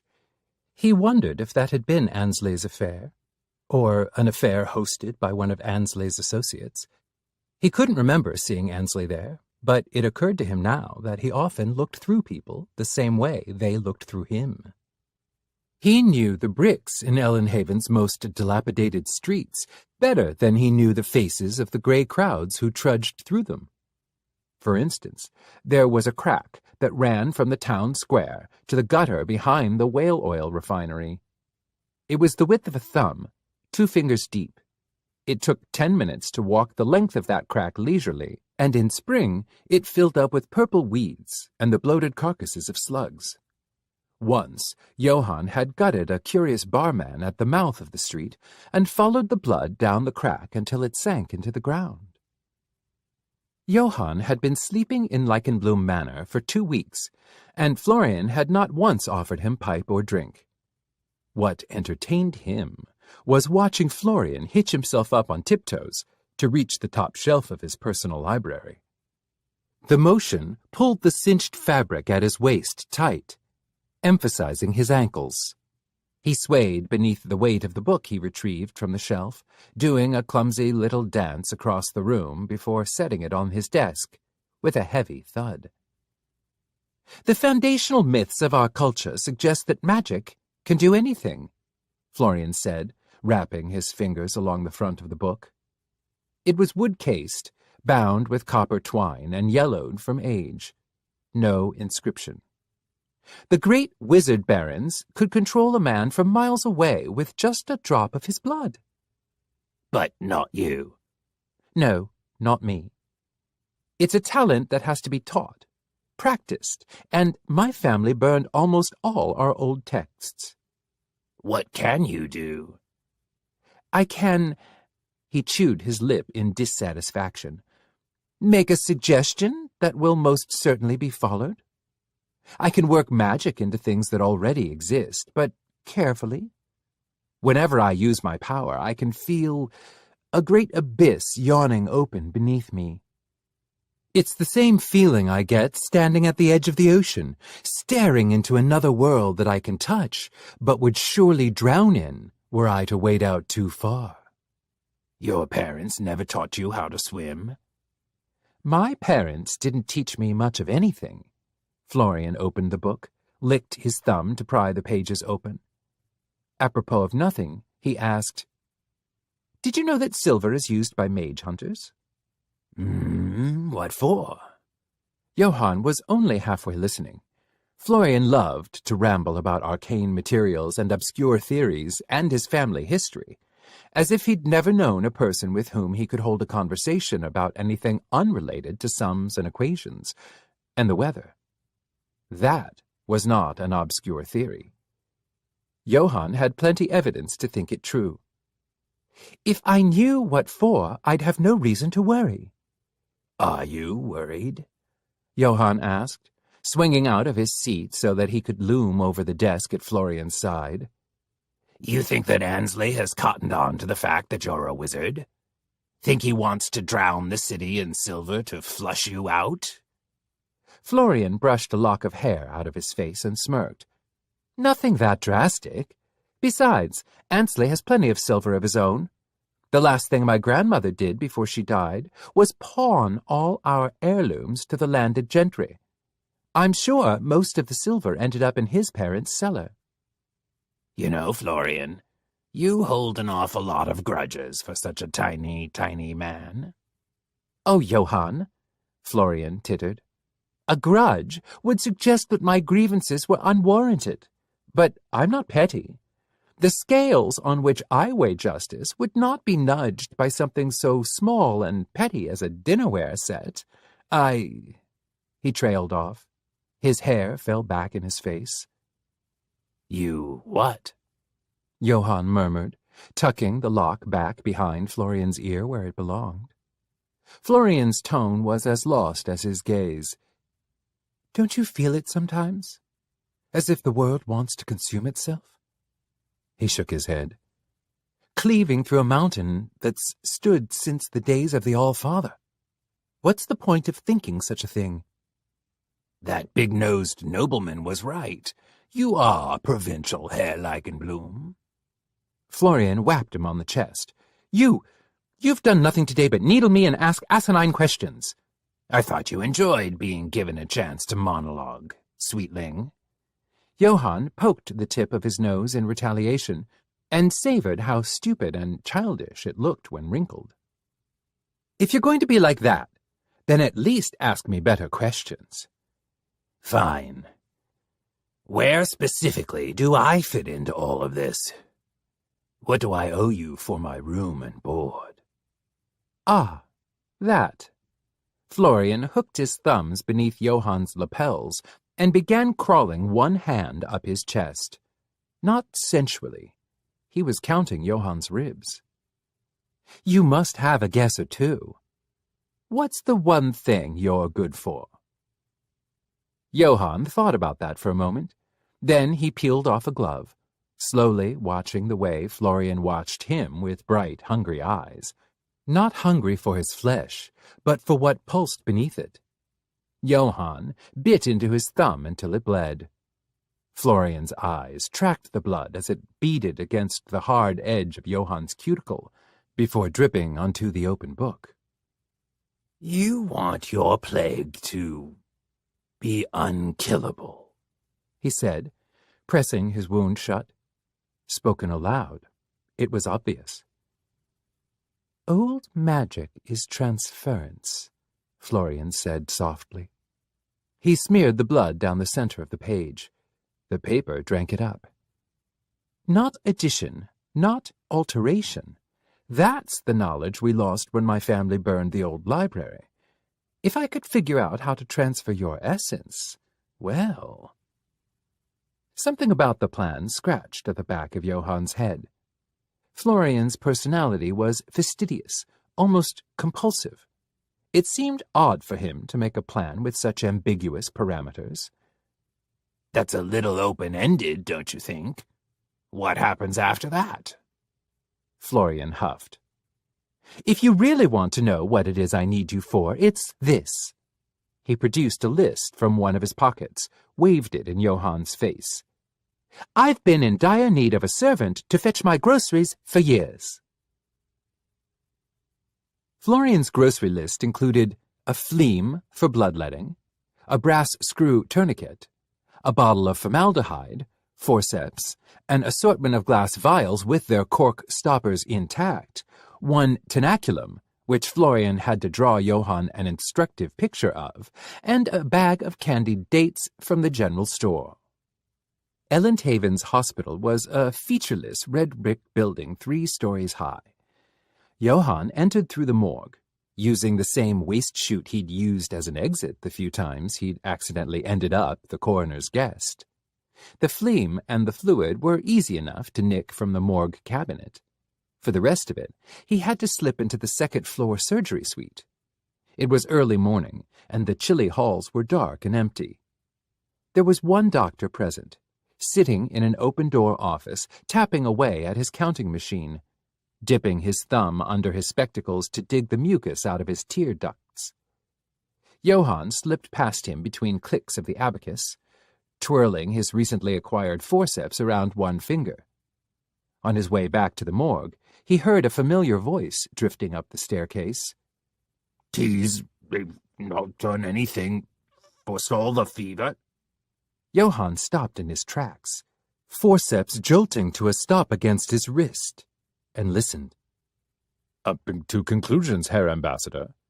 "I'm certain of it. The fever is arcane in nature. The last 2 aides I brought north with me have succumbed to it." Johann slid up flat against the wall to listen. The ambassador's voice was wet, like the noise a drain makes when clogged with gristle. "You understand what you're saying, don't you? The accusation you're leveling at this "I've leveled no accusations, Doctor. It's well known that Elendhaven's harbor was magic-tainted for centuries before the founding of the town. If something's been pulled up from the depths..." The city's economy depends on whale oil exports, Herr Ambassador. If were true... "By the crew..." The voices passed from the stairwell. Johann had to lean his ear around the wall to catch the last strains of the conversation. Humors, consultation, sorcerer. He didn't hear the sound of footsteps approaching. "Excuse me." Johann leapt to attention, spun on his heel to greet the interloper. It was the ambassador's female companion, Eleanor, wearing a green tea-gown and clutching a bundle of towels to her chest. "Oh, I'm sorry," her voice fluttered. "I mistook you for an orderly." "Is that all?" Johann thought.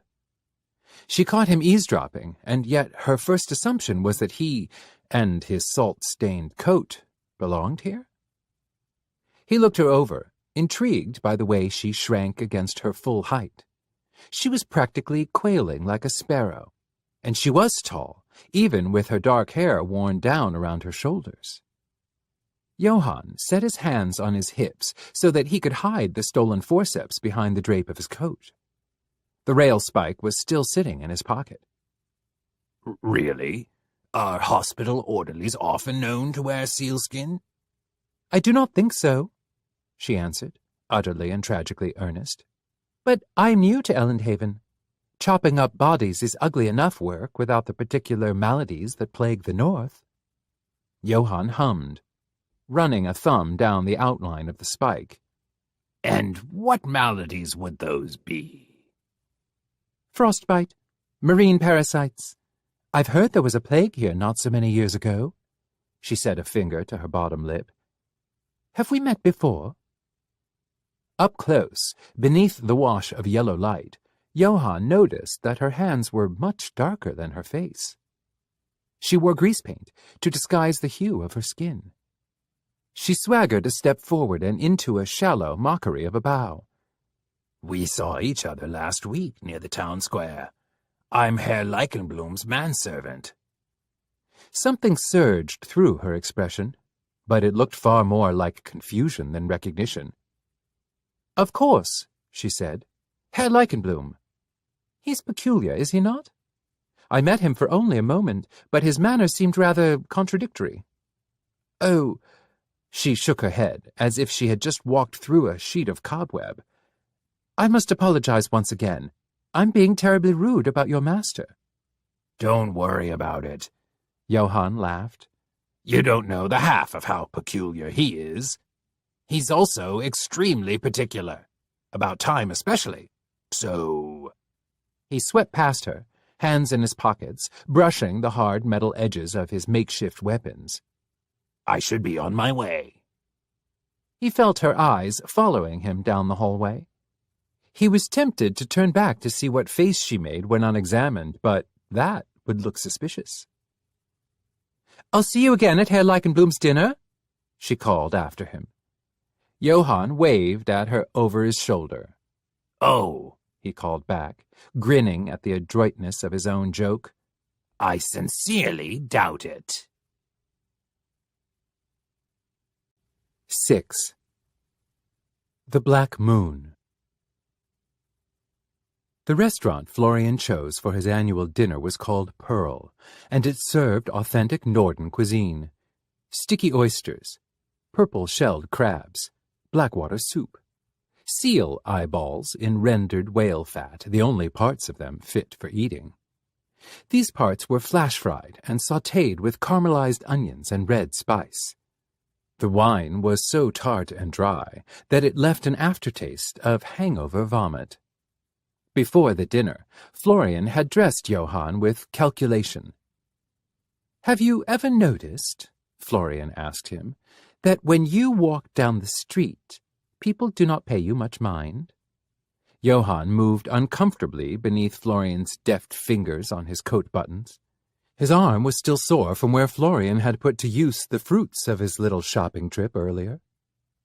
The gouge from the phlegm had sealed over, but his veins were throbbing where the tourniquet had squeezed them taut. Nothing to show for it, but he imagined the damage it might have done to Florian's skinny little arm, bruises that would last for days. The leather of his gloves creaked when he flexed his hands. "It's something I work hard at," he replied. "I hide in the shadows. I am a shadow." Florian lifted one pale eyebrow. "You are a sore thumb of a man, tall as a signpost, thin and conspicuously unnatural, and yet you are practically translucent." Johann said nothing. He had never given it much mind, except to congratulate himself on his powers of obfuscation. Florian knotted Johann's bow tie for him, and then set to work on his face. He darkened Johann's pallid skin with rouge, painted his lips with rose dye, highlighted the contours of his eyes with earth-toned powders. "Eyes slide over you," Florian whispered, dabbing a damp cloth at the curve of Johann's throat. "Until you put your knife to their jugular. Let's make you tangible." Tonight, Florian was wearing a river-blue justaucorps embroidered with delicate rust-gold filigree. His tricorn was set with orange jewels and a bouquet of blue hawk feathers at the back. He was almost comically small under the bell flare of the coat. Florian often dressed as if to cocoon himself. He burrowed beneath layers of frill and finery. As far as Johann knew, he'd been in that cocoon for 15 years. Waiting to emerge as something terrible and lovely. He'd dressed Johann in burgundy and black, waistcoat, gentleman's vest, a small silver chain looped through the top buttonhole and pinned with a ruby brooch at the shoulder. Johann was seated to Florian's left, a place that he was informed was both an honor and a sign of servitude. It usually sat empty at Leichenblum affairs. Many of the guests were Norden elite, powdered men in gray suits and white feathered caps, who wore young women on their arms like accessories, the last profiteers of the oil trade.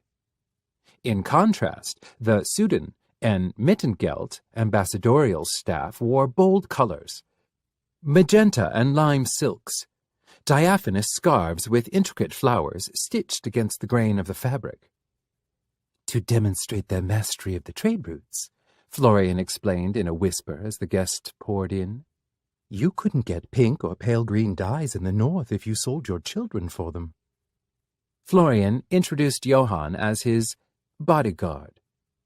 Fascinating. The ambassador leant forward on his thick elbow and looked Johann up and down from waist to nose and back again. He swirled the wine in his glass with such delicate fervor that little pearl bubbles foamed around the circumference. And how did you come to be hired? Beneath the ambassador's analysis, Johann faltered. He wasn't used to speaking to anyone without the comforting weight of a knife in his sleeve.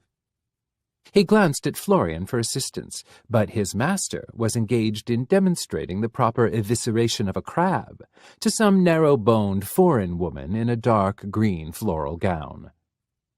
Well, Johann rubbed the pads of his thumb and forefinger together. I attempted to rob him in a back alley one night. The ambassador's eyelids fluttered in shock. He looked to his right, to his companion, Eleanor, and back again, making a real show of confusion. I'm sorry, I'm not certain that I heard you correctly. Eleanor laughed and tapped the ambassador's arm playfully. He is joking, surely. What a delightful sense of humor. I don't joke, Johann said flatly. I jumped him on his way home and threatened to slit his pretty neck if he didn't empty his purse for me. Instead, he offered me a salary. Well, that is certainly... The ambassador paused and took a long sip of his frothed wine. An interesting hiring strategy. I'd heard much of the barbarism of the North, Eleanor agreed, but I never imagined myself breaking bread with a genuine brigand. I'm nothing so organized as a brigand, Johann laughed. Brigands work in gangs. They have laws and rules. I'm more of a monster. Florian interrupted him smoothly. Johann, what are you telling these poor people? He swirled his fork in the air and pointed it at Johann, a rubbery piece of crab flesh trembling on its tines. They wanted to know how we met, Johann smiled, broad and toothy. And how I came to be in your employ. I cannot see why. It's not a very interesting story. Florian sighed dramatically and popped the crab into his mouth. That's not what Johann was telling us.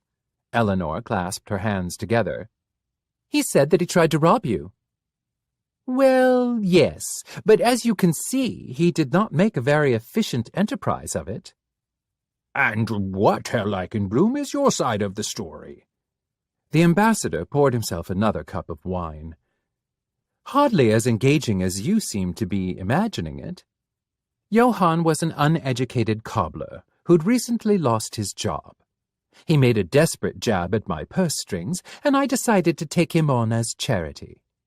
Florian's lips quirked at the edge of his glass, and he gestured to Johann's shoulders, cutting a line across them through the air. He has no formal martial training, but you will agree that he boasts an imposing build. Johann bristled under his expensive clothes and twitched his fingers instinctively around the hilt of a butter knife. Florian seemed to have dragged him to dinner purely for his own amusement, a blatant exercise in debasement. How generous, Eleanor remarked, trailing a finger along the rim of her glass. The squeak her skin made against the gold trim rose above the murmur of conversation. Ansley was correct in naming you the last true gentleman in Elendhaven. Where is Ansley? Florian wondered, with the expected dose of concern. The ambassador frowned. He's entertaining one of Herr Charpentier's foreign investors tonight. Truly? Florian replied in a toneless drawl. They're attempting to secure a construction company without even knowing if the railroad can be fixed? Johann rolled his eyes and began to flip the butter knife between two fingers. This sort of empty-headed conciliatory babble had bored him to begin with, and only tortured him further the more he was exposed to it. It was, however, quite amusing to watch Florian pretend to give a shit, while the ambassador made an overplayed attempt at sympathetic piety. Why, that is quite the snub on Ansley's part, is it not? He warbled. How dire! I should have urged him to come. Before Florian could respond, the waiter swept past to whisper something in his ear. His expression changed subtly, almost imperceptibly, at whatever he was told. The smile moved a breadth from polite to pleased. The waiter closed the doors to the private dining room, and Florian rose to his feet and tapped his teaspoon against a glass, signaling that the champagne for the toast had been poured. The noise was a clear, cool ringing that hushed the heated and drunken conversation in the room immediately. All eyes went to their host. Florian, wreathed luminous in orange light, raised his glass above his head, leading the table in a toast. The filigree of his coat burned the color of an inferno. "It is good," he said, "to see equal numbers of familiar and unfamiliar faces tonight. As I am the last son of one of Elendhaven's great founding houses, it is important for me to take the lead when it comes to hosting dignitaries from our sister nations. In that light, it is my pleasure to treat all of you to this authentic Norden feast." The guests clapped politely by rattling their jewelry. As many of you know, Elendhaven has a checkered history that is subject to wild and dark speculation among Southerners. We struggle to disabuse our fellows of these myths. Thank you for joining me in this annual dinner in the spirit of cultural exchange, especially tonight, the anniversary of our greatest and most personal tragedy. Johann's ears perked up at the dip Florian's honeyed voice took on the word personal. He dangled the knife between thumb and forefinger and watched Florian through veiled eyes. Across the table, Eleanor from the south was leaning forward in her chair, lips pursed with sympathetic curiosity. The ambassador had gone somber. Those who lived through the Troubles will remember, 15 years ago, the people of Elendhaven suffered through a terrible plague. The illness swept first through our gutters, then through the factory districts. Its maw was so ravenous that its teeth were at the throats of even our most privileged, sheltered citizens. My own family fell victim to the nameless plague. My parents, both my uncles, their wives, and all of their children. He paused a moment before continuing, his gaze floating towards the ceiling. If even the lichenblooms, who have stood in this city since time immemorial, could fall victim to this disease, they said, what hope had the rest of the city to stand against it? Indeed, all of Elendhaven would have fallen into the Nord Sea, and our rotted flesh been consumed by the crustaceans, had it not been for aid from the great kingdoms of Mittengelt. Your people rode to our aid like the knights of old, wielding your gold and doctors, and for that I toast you. He raised his cup, a brilliant and altogether fake smile lighting his features. The pink wine glimmered jewel-bright, but Florian did not put the glass to his lips. He held his pose, a prince, triumphant, painted in classical oils, rich and aqueous, and just the slightest bit smudged around the edges. and he watched every single puffed-up noble at the table down their drinks. As soon as the champagne passed their lips, Florian's polite mask fell away. "Of course," he sneered. "Your aid came only when our gates were barred with corpses. Your aid came only when you feared that we would no longer be fit to deliver whale oil for your lamps or oysters for your feasts. Your aid came only when our silver mines closed because the miners were too sick to work.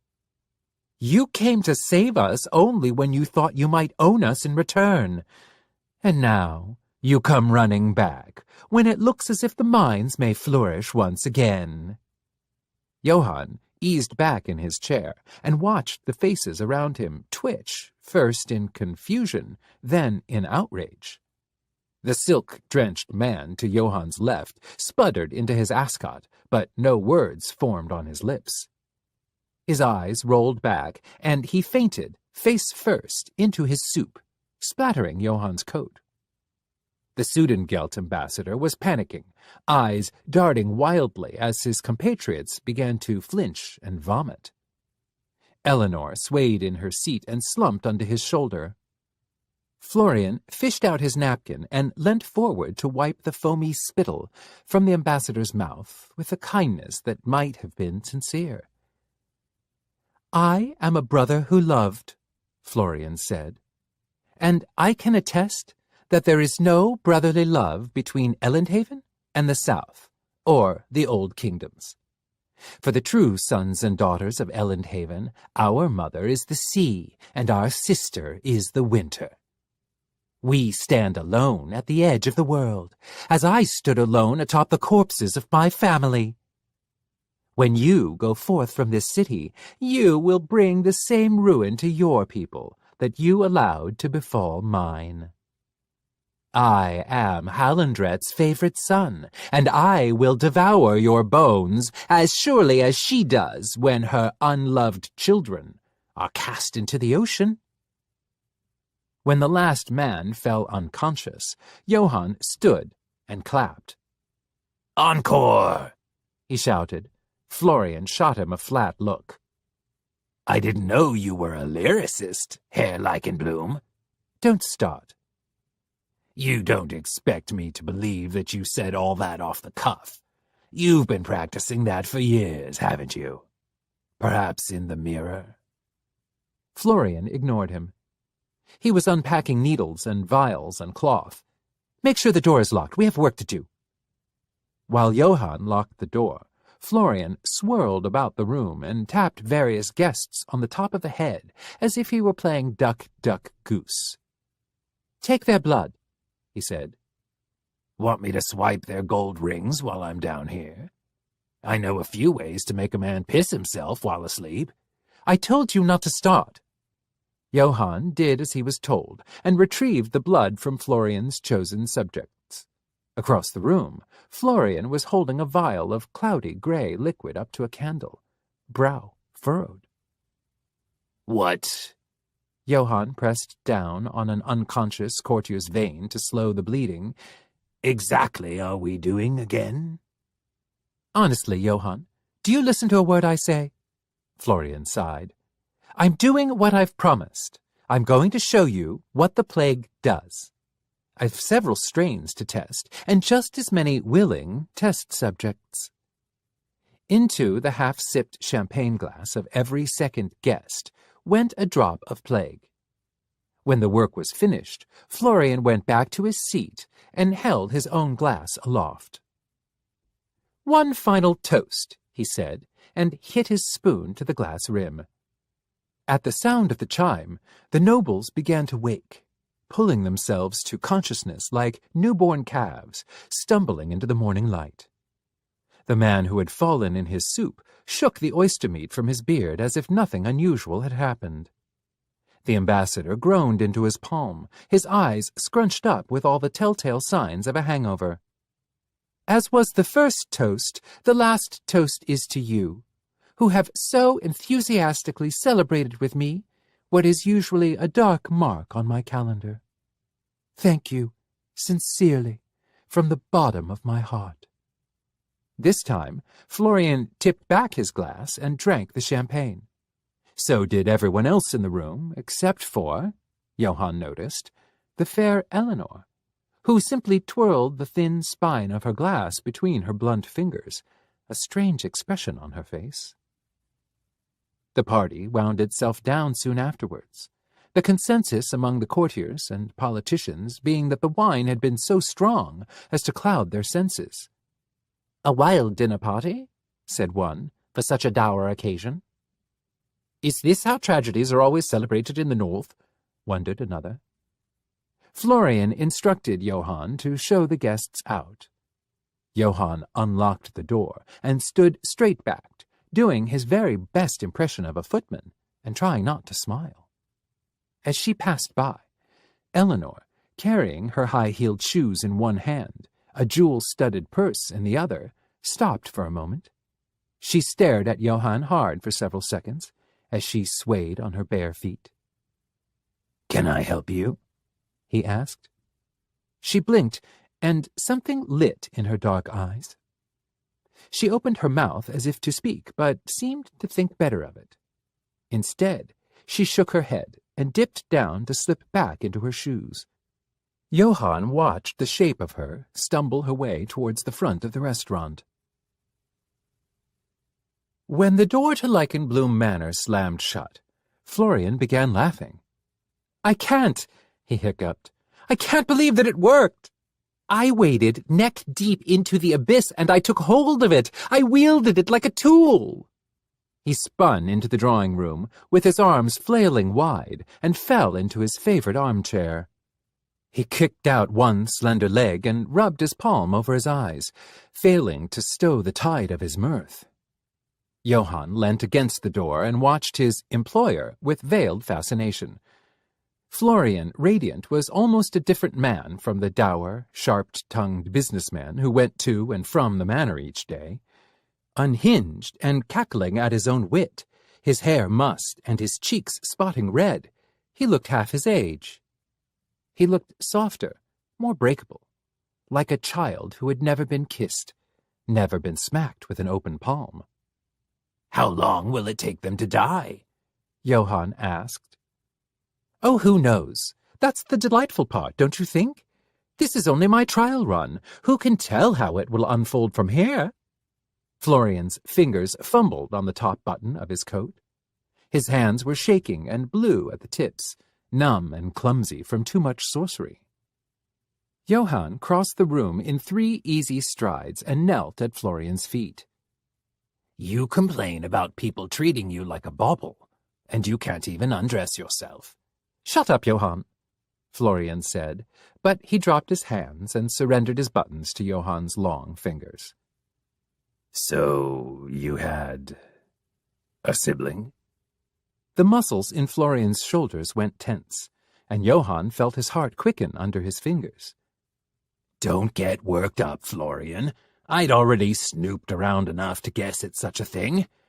Her name was Flora, right? Lovely little Norden girl with fluffy yellow hair. Your perfect mirror. A twin?" Yes. Florian swallowed hard and allowed Johann to help him shrug out of his coat.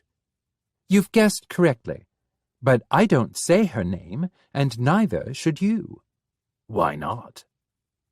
"I've erased her from the memory of everyone who would have known her.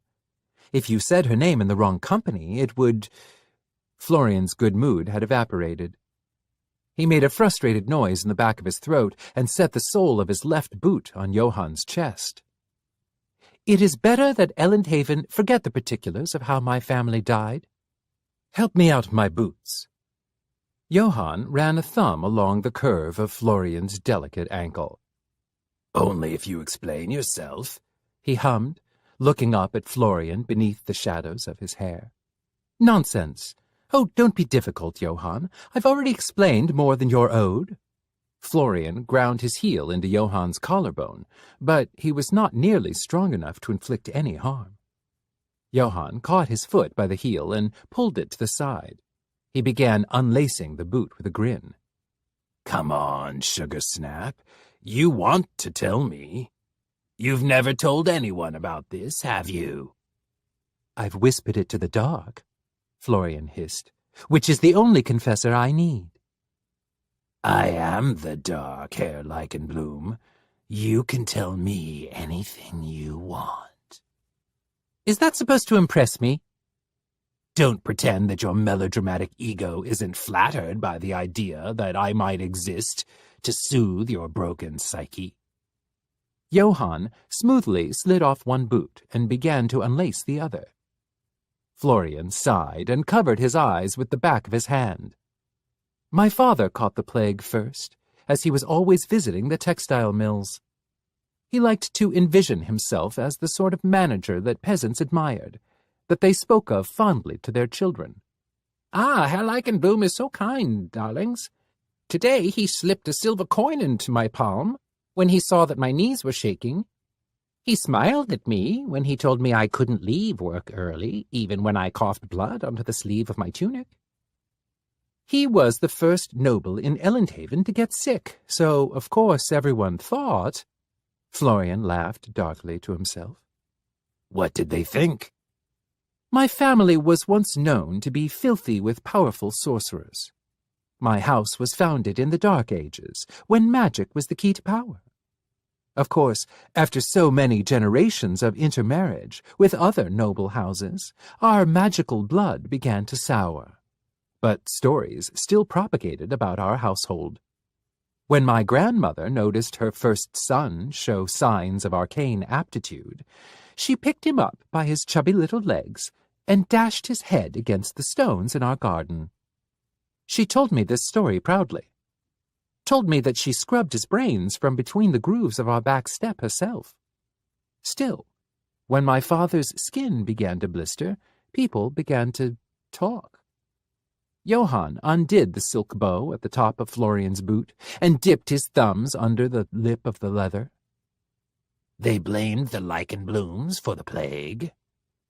They barricaded us in our home, Florian hissed, until we were all dead, save for me.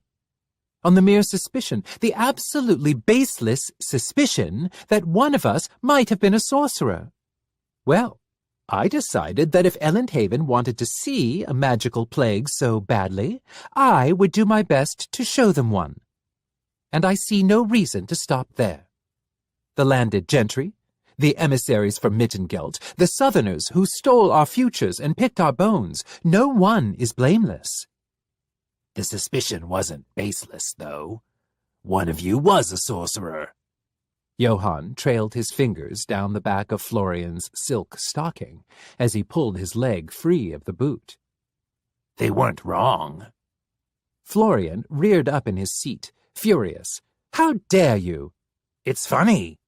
Don't twist my words. These assholes signed their own death warrant, but, Florian, they weren't wrong. They feared that the Leichenblooms were harboring a magical child, a monster who would unleash a plague on them. Here you are. This game of deliberately provoking me has become tiresome, Johann. I don't understand what you gain from it. Johann looked at the arc of Florian's pale throat, and the golden gashes his eyelids made when he blinked them shut. He hooked one of Florian's wrists with his thumb. He kissed the Leichenbloom family ring with the affection of fealty. Then he kissed Florian's knuckles, carefully, and one at a time. He kissed the center of Florian's palm wet and said, "You're quite charming, you know, especially when you don't mean to be." Florian's breathing hitched, and he stared at Johann with impossibly bright eyes. After a moment, he yanked his hand away. "Stop this now," he said. He stood and headed for the stairs. Johann was taller and faster, and he caught Florian by the arm. He tucked him beneath his chin. "Come on, Florian. You're so lonely. You live in a mausoleum. Surely a bachelor of your age has desires, needs." Florian squirmed in his grasp. "Let go of me." Johann scraped his fingernails down the length of Florian's throat. He ran his thumb over the lump in Florian's jugular. But that's not the reason you're a bachelor, is it? Don't! No. I have this one figured out. Johann kissed Florian's jaw, fingers tight around his throat. There isn't anyone else, is there? There isn't a woman in the world who can measure up to Flora. Florian shivered and made a weak attempt to escape. I will only warn you once, Johann. I'm sure you will. Johann purred. He tightened his grip on Florian's throat, indented his esophagus softly and sweetly, just like a kiss. Florian's breath guttered inside his throat. His eyes rolled back as Johann pressed hard enough to leave long, worm-shaped bruises on his skin. Florian's breath spooled out of him inch by inch like a ribbon pulled from his mouth. Johann put his lips to the crown of Florian's head and eased his palm back, rocking his hand, wrenching it around the delicate cartilage in measured strokes. The tingle started at the inside of his wrist, like someone had pressed at the tangle of capillary veins. The feeling itched and forced open the claw of his hand. The pressure crawled through his bones and trickled into his fingers until his hand flung out to the side. The force inhabited his entire body, and against his will, Johann released Florian and reeled back. He tried to fight against it, but it was like his joints were on invisible strings. Every motion he made snapped back against itself twofold. He slammed himself against the wall, twice, 3 times, before crashing to the floor. Florian bent forward, gasping and pawing at his neck and mouth. He wheeled around and glared down at Johann. There was no fear rattling in his expression. Rather, he looked irritated, as if Johann had merely inconvenienced him by nearly strangling him to death. I told you, Florian rasped. Johann, you never listen. You want to see what my magic can do? You're asking for an intimate demonstration? Florian raised his hands like a conductor, and Johann felt his own fingers move against him to clamp tightly around his neck. They cranked tight as vices, and they wrung and rested until something snapped, and everything went black and empty inside his head. When he gasped back to life, Florian was above him, eyes hard and devoid of emotion. His hair was a circle of fire in the lamplight. You obey my desires, Johann. It does not work in reverse. Right, Johann gasped. Is that clear? As glass, Herr Leichenblum. A very small, very cruel smile quirked the corner of Florian's mouth. Slowly, he sank to his knees and pressed a soft, trembling kiss to Johann's lips. Good, he whispered. I needed to make certain that you understood the distinction. 7. Flora. When Florian was 10, he and his twin sister Flora walked the entire length of the Black Crescent in the dead of a winter's night. Flora's hair was 3 inches longer, and she often wore skirts, but otherwise there was no difference between them. She wanted to comb the beach and look at aberrations. No one practices looking at them, she said, and so they can't see them when they walk among us. Florian had no trouble seeing aberrants, but no one in his family ever talked about why. Flora did not like that there was a part of her brother's life that she could not touch. I wonder if anyone's ever found one shaped like a person, she said, touching the slick skin of a beached shark. That's not possible, Flora, Florian told her snottily. It affects seals and sharks because the seals and sharks live in the ocean. Yes, but what if you threw someone in? Flora's wheat-colored hair shone in the moonlight. I hear that they throw prostitutes and orphans into the water. After they've died, Florian pointed out. But what if they weren't dead yet? Then they'd come back all mutated and strange. She kicked the shark, and Florian winced, because he had heard stories about dead whales exploding on the shore. And no one would know, because they can't remember. Except you, Florian. He took her arm and pulled her away from the corpse. Why are you so obsessed by this, Flora? He sighed. She whipped around and gazed at him with wide eyes gleaming and knife sharp in the silver light. I want to know everything Grandmother won't talk about. If you walk into dark places, I want to be with you. If I die, she took a deep breath, throw me into the sea, Florian, and I will come back to you. Don't be ridiculous, Flora, you won't die. Florian wrapped his arms around his sister and buried his nose in her sweet-smelling hair. I plan for us both to live forever. Johann walked the coastline, whistling to himself. Since the dinner party, Florian had taken to sleeping until noon, waking to the tea and croissants he had Johann fetch him every morning.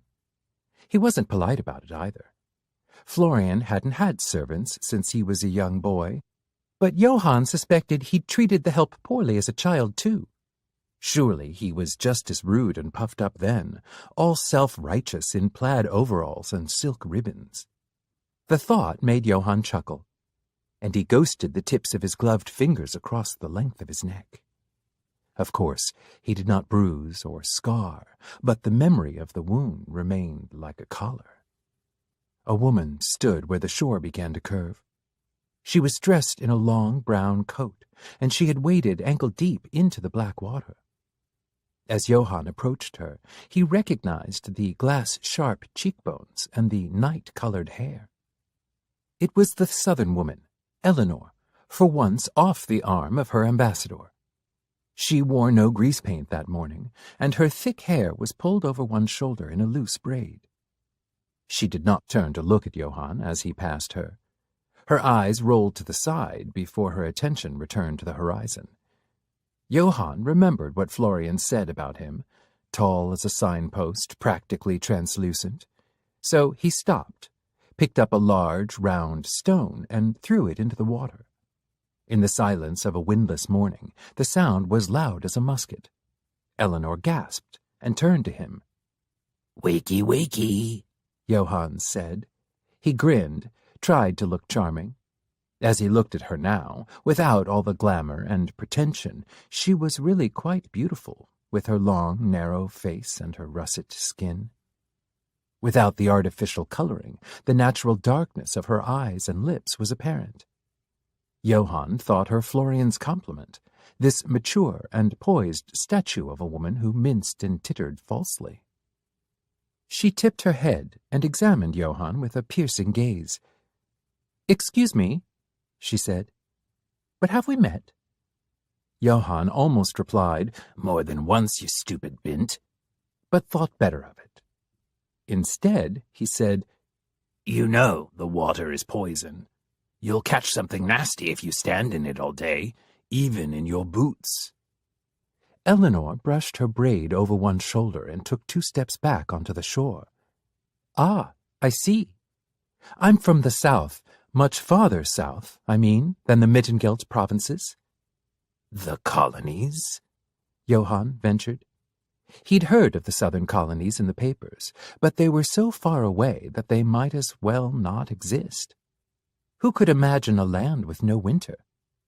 Eleanor nodded. "Where I'm from, the water is so clear that you can see the seabed on a bright day. It's so warm that you can bathe babies in it and only worry about the salt. I'd read about the horrors of the Nord Sea, but there are some things that only become real once you see them." She ducked down and plucked a Hallenroe stone from the sand. She placed it in the center of her palm and held it out to Johann. "You are from Elendhaven, correct?" "Lady, I am Elendhaven." She raised an eyebrow. "I mean," Johann swept into a shallow bow. that of all the people from Elendhaven you'll ever meet, you'll probably never meet anyone as from Elendhaven as I am. Somehow, Eleanor winced and pressed her free palm to her head, as if something sharp had shot through between her eyes. It passed quickly. Somehow I knew that. Are you certain we've never met? I'm certain that you seem to be certain that we've never met. That isn't any kind of answer, sir. Johann grew bold and stepped close to her. He tapped the stone in her palm. Her hands were rough, far more calloused than any fine lady's hands had business being. Even Florian, whose arms were cracked black with arcane cysts, who did horrible work with his own hands, had palms as soft as milk. You want to ask me what this is, don't you? I've heard the name, Hallenrow. There's a statue of Halendret in the city square. I was curious about the myth behind the stones. Johann snatched the stone from her palm, tossed it in the air and caught it, holding it up between two fingers so that it aligned with her eyes. If you lose something important, he said, you throw what you lost in the sea. Then you find one of these and hatch from it a little slave, all for yourself, to do whatever you want with. Eleanor's pretty mouth twisted as she stared at the stone. It was so white that the light hurt the eyes where it curved. In a city like this, she murmured, I could believe a story like that has some truth to it. A city like this? Johann echoed. What's a lady like you doing here, anyway? She laughed, but not kindly. Believe it or not, I'm hunting something. She patted down her thigh, and for the first time, Johann noticed the pistol hanging at her belt. I'm looking for a sorcerer. When their father developed boils on his lip, he hid away in his study, did all his correspondence from home. He hoped he might weather the illness without word spreading. Sometimes, if the right oils and teas were applied during the early stages, the plague would pass and the victim would recover. Not for the Leichenblum family. It was a maid, or a cook, maybe the footman, one of the help anyway, who betrayed them, went crying in some pub downtown about how the witchy Leichenblums had brought doom to the town once again. Foolish of them, the townsfolk trapped the servants in with the family, and Frau Leichenblum locked every single one of them in the cellar without food or drink. When the pounding under the floorboards stopped, their mother said, "Good riddance," and adjusted the fringe of her shawl. She didn't cry when she threw her husband's corpse down with them either. That night, however, she started coughing, and didn't stop. "It's in her leg," Flora said when their mother did not wake up the next day. Flora was hitched up on the bed, rolling up Mother's sleep clothes, as Florian listened to her heartbeat. It was faint, but steady. "I heard in school that if you can cut off the limb the plague began in, you can stop it from spreading. See, here?" Flora tapped their mother's left leg. "Her foot is black, and it's all up this leg to the knee, but not the other one." Florian did not think that was true, but he could not argue with Flora. She was the sun and he was the moon. He receded whenever she shone bright, as sure as the passing of night into day. "If it spreads up to her thigh, we can't do anything, because that's where the big vein is, the one that kills you if you prick it." "I read that there are 3 big veins in the leg," Florian mumbled, like reciting equations. He wanted to be a doctor someday. "The iliac, the femoral, and the saphenous. The last one runs all the way down, Flora." She sighed. "You know what I mean. She won't bleed to death if we cauterize it quickly, right?" I think that's how it works, yes?" "Stoke the fireplace, Florian. Then use your sorcery to make her calm. I'm going to get a hatchet from the cellar." Where the servants died, neither of them said. Where Father's body is. Flora's pink tongue peeked out from between her lips as she heated the hatchet blade. Florian watched her face in the flames, holding tight to his mother's wrist. His mother was a cold woman, strict and pinched, but her skin was warm as a boiled egg just out of the pot. He wondered if it was the fever, or if she'd always been this warm-blooded. He could not remember ever being held by her. The blade steaming, Flora staggered to her feet, dragged down by the weight of the axe head. "Hold her steady, baby brother." Florian panicked. We should move her to the floor. We need a stable surface. The mattress will absorb some of the blow. It won't be a clean cut." Flora stared at him. Florian clarified dumbly, "It needs to be a clean cut, Flora." "Yeah, I know."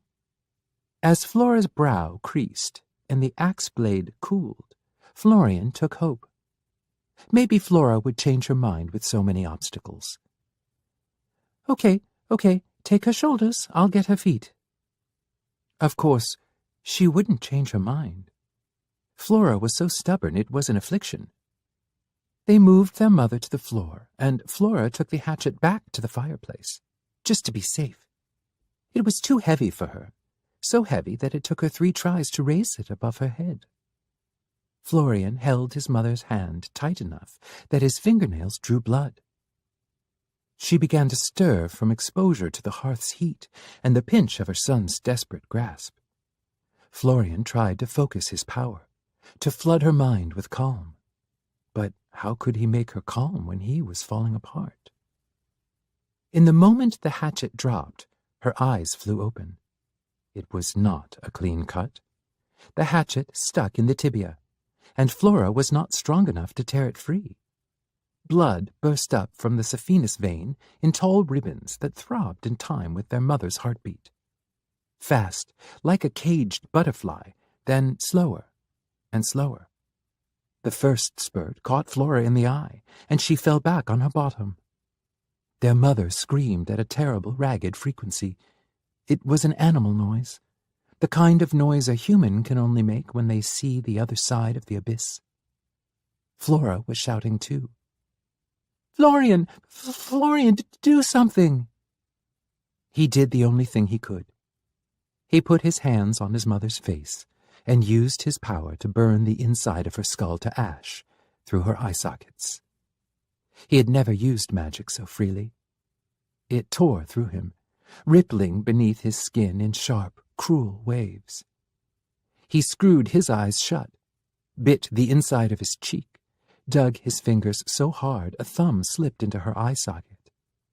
His mouth filled with the taste of copper.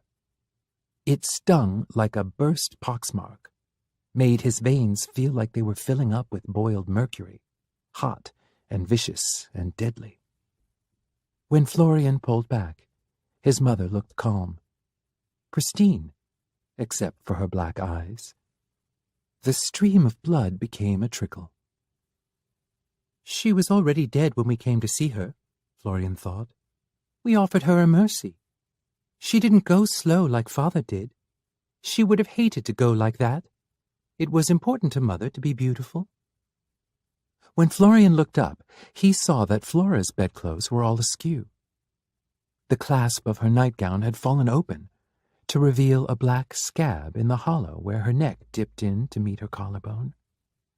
He reached out to touch it, knowing that his face told her exactly what he saw. Finally, her bravado cracked. She threw herself into Florian's arms and began to sob. Flora did not let anyone see her cry, disdained anything that could be construed as girlish fragility. But there was no one left to hear her but Florian. The twins, alone in a house of ghosts, held each other until the fire died, and their mother's blood congealed on the carpet. Florian, stay with me until the end, she begged, rubbing her snotty nose all over his bedclothes. He answered, Where would I go? Florian? No answer. Johann snapped the front door shut behind him and swept in through the foyer, searching for any sign of his master. The sitting room, the grand hall, the kitchen. Florian was in none of his usual haunts. Not the bedroom, nor the office, nor the library. It seemed like a new locked door opened every day in Leichenbloom Manor, now that mischief and dark sorcery had thawed out the long winter of its master's depression. "Florian, I need to talk to you." Johann's voice echoed off the narrow walls, the tall ceilings. It slithered down the whole yawning length of the main hall and bounced back to him. He stopped at the edge of the very rich and very dusty woven rug that tracked from one end of the hall to the other. To his left was Florian's bedroom. To his right, a peeling impressionist portrait of the manor from when it was first built. For some reason, his toe hesitated when he attempted to nudge it over the line. "Florian forbade me," his bones said. "Well, fuck him," his brain replied. But still, he found that he could not move. He stood like that, one heel raised, one hand on the wall, eyebrows furrowed, not feeling the seconds click by, despite the clock ticking at the end of the hall. He felt something peculiar rise inside of him, something old and glassy, familiar like a song heard from behind a closed window. Johann remembered a corpse, spit up by the tide, caught on a serrated outcropping of rock by a fold of pale, pimpled skin. It was leaking a thread of yellow bile, bloated, foaming, a slick sheen of fat, black growths bubbling up where the skin gathered. The thing knelt beside it and examined it for minutes, hours, before he had a name. "Johann!" Florian's voice broke the spell of memory. Johann looked up to see his master standing at the other end of the hall, hands on his hips and head tipped to one side. "How long have you been standing there?" Johann's eyes flickered towards the clock, read the position of the hour hand with dismay that he hoped did not show on his face. 2 hours. He smirked and said out loud, 5 minutes. Didn't you hear me hollering? Florian stared at him a moment longer than was comfortable, as if he was trying to solve Johann's equation, searching for a lie in his tone. Johann slipped his hands into his pockets and slouched casually, raising his eyebrows in a manner that invited inquiry. "Come on, Dewdrop. Why would I lie about something stupid like this?" Florian sighed and brushed past him. "I was in the library." "Really? I checked there." "The other library," Florian said, untucking a very old book from beneath his elbow. "The private one. It is very well insulated. Why didn't you come find me?" "I didn't—" Florian did not wait for his explanation. "It doesn't matter," he chirped. "Follow me. I've something to show you." Johann's heart thumped, and he spun on his heel to follow Florian like a dog. Things had changed between them since the night of the dinner party. Johann had never fucked someone more than once, and had certainly never fucked someone slowly or ponderously as anything but opportunistic and often unsatisfying curiosity. He'd never met a person who remembered he existed 5 minutes after turning away from him, or who cared to learn what he was called. Johann had always thought himself an exceptional reader of people. You can learn a lot about someone's inner life if allowed to examine them the way their shadow does, close enough to breathe down their neck, but unnoticed, unremarked upon, invisible. But Florian watched back. He learned, adjusted, and could predict Johann's movements and moods now. A strange thing to be studied like a pinned moth. Acceptable only because Florian was not quite human either, was he? Something inside him burned brighter. A curiosity, he had called himself before, in a glass jar. If only he knew how true that was. Johann could not help but look at him with eyes coated in glass, curious and shining, refracted endlessly into split images of light.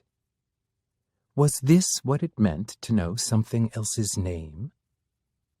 They went down farther into the house than Johann had ever been. Florian carried a heavy set of iron keys at his belt and used 3 of them as they went, pausing to rattle through the artifacts with the caged patience of someone who has got almost everything they want. He led Johann down a spiral staircase of uneven stone. The crisp chill that hung in the air turned damp as they descended into the basement. A scent of metal and mold clung to the cracks in the wall. At the bottom was an ancient cellar, carved into the bedrock beneath the mansion, and surely 100 years older than it. The pillars that supported it were hunched with age, giving the room a disarming shape that tricked the eyes when viewed from the center. A flick of Florian's smallest finger filled the room with dancing orange light that cast ghost shadows on the black walls. "This is it," Florian said as he stepped off the last stair. He'd laid out his laboratory along the walls, wooden tables filled with brass instruments that held vials of blood, samples of seal fat, and simmering above an open flame, something viscous, black, and foul. Florian set his book down with a thump that rattled the hollow glass. Johann stepped over the remnants of a paint inscription on the ground as he passed beneath the room's keystone.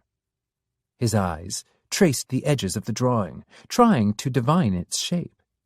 It was smudged at the center, and so old that the humidity had burned the skeleton of it into the floor forever. "As I was saying upstairs," Johann skulked around the wide end of the room, sticking to the shadows on instinct. "we've got a problem." "Oh?" Florian hummed as he checked his equipment, paying Johann no heed at all. A mage hunter, is that what you call them?" Johann braced his elbow on the far end of the wooden counter and leant into it, watching Florian work. "Woman with a pistol seems to know about you, if not about you. The ambassador's ornamental woman. She's been undercover this whole time." "Ah, yes," Florian replied. "She didn't drink the second toast. I thought that was odd." Johann flattened his brow. "You knew?" "Well, I suspected. But I passed by her near the market yesterday, and she did not spare me a second glance. She's quite good. But if she were smart, I would have been her first suspect. It's unfortunate that she attended that dinner, but if we take special care to keep out from under her nose from now on, I'll do my best to make sure that she doesn't think anything about me at all." "You could have told me," Johann pouted. Florian snorted. "And pray tell, what difference would that have made?" "I could have—" Johann pulled the tip of his thumb across his neck. "taken care of it for you." Florian brushed the idea off with a dismissive hand gesture. "Don't be ridiculous. If you'd killed her, they would have sent a dozen more. Besides, I'm almost finished." "Finished with what? Your special project?" Florian gestured for Johann to come closer. Johann obeyed, hovering over his shoulder like a gargoyle. "See this blood?" Florian pointed to one of the vials at the center of his collection. It was darker than the other samples, almost black. The surface of the blood had grown a thick membrane of clot, the texture of a scab. "That's not how it normally ages." Florian tapped the vial, and the blood jumped. Blood need not die when it leaves the body. In the right hands, it can survive to tell you many things. He glanced at Johann and flashed a brilliant, mischievous grin. "Herr Ambassador's delegation was meant to head back to Mittengeld this week, but I've heard that he's holed up in his rooms and has not seen or spoken to any of his aides in nearly 3 days. "And this is his blood?" His blood, riddled with plague but still alive. I'm still several steps from where I wish to be." He opened his dusty old book and thumbed through the pages. "My grandmother once told me that there were traces of magical theory hidden in our family heirlooms." "The same grandmother who bashed her son's head against the garden wall?" Johann wondered with a drawl. He went to touch one of the vials, but Florian slapped his hand away. She'd gone senile in her old age. Either she called me Flora, or she called me by her own son's name. But she never recognized the magic in me. And so she told me many useful things. I think I've identified the cipher, but I'm missing all the keys. Florian leant forward, a knuckle on his chin, to examine the blackened blood. I need you to do a favor for me, he said. Johann slithered up behind him and wound his arms around his waist. He nudged his nose beneath the soft curtain of Florian's hair and found the pulse at his neck. Ask me nicely, he whispered. Florian jerked back his elbow to throw Johann off, but it was a weak gesture, perfunctory, all a part of the song and dance. I was asking nicely, Florian bit out, going still beneath Johann's hands. Johann dug his fingers in deep and spun Florian around, pinning him against the edge of the table, one palm set to either side of his rib cage.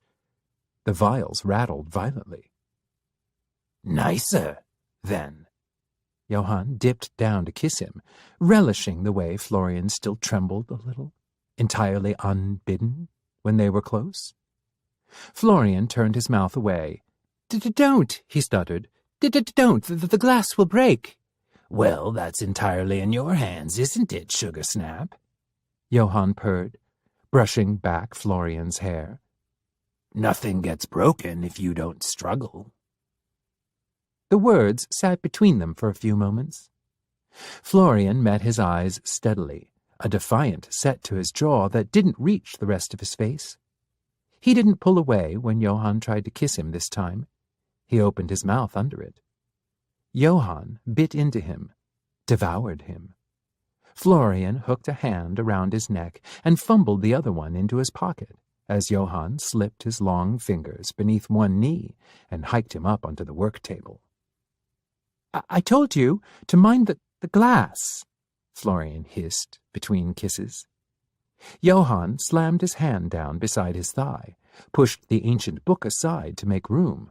That's your responsibility, Johann reminded him. Florian yanked something from his pocket as he got kissed again and scrabbled his hand against Johann's chest. Take this.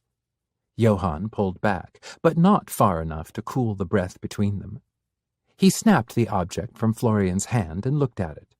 A slip of paper, perfumed, dyed, no seal, with an address on it. What do you want me to do with it? Florian smiled slyly and tossed his head, just enough to show an inch of pale skin above the frill of his collar.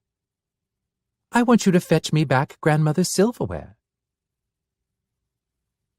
When Flora died, he dragged her down the hall, down the stairwell, down 2 whole flights into the front foyer. The air in the house was thick and foul. It took Florian an hour to hack one of the windows open with the blood-stained hatchet. It was harder work to pull Flora's corpse through the garden. An early frost had turned all the grass and nettles hard and sharp. They caught on her dress and filled her tangled hair with brambles. The moon made her skin look transparent, as if she were already a ghost. Only her weight in his arms was corporeal.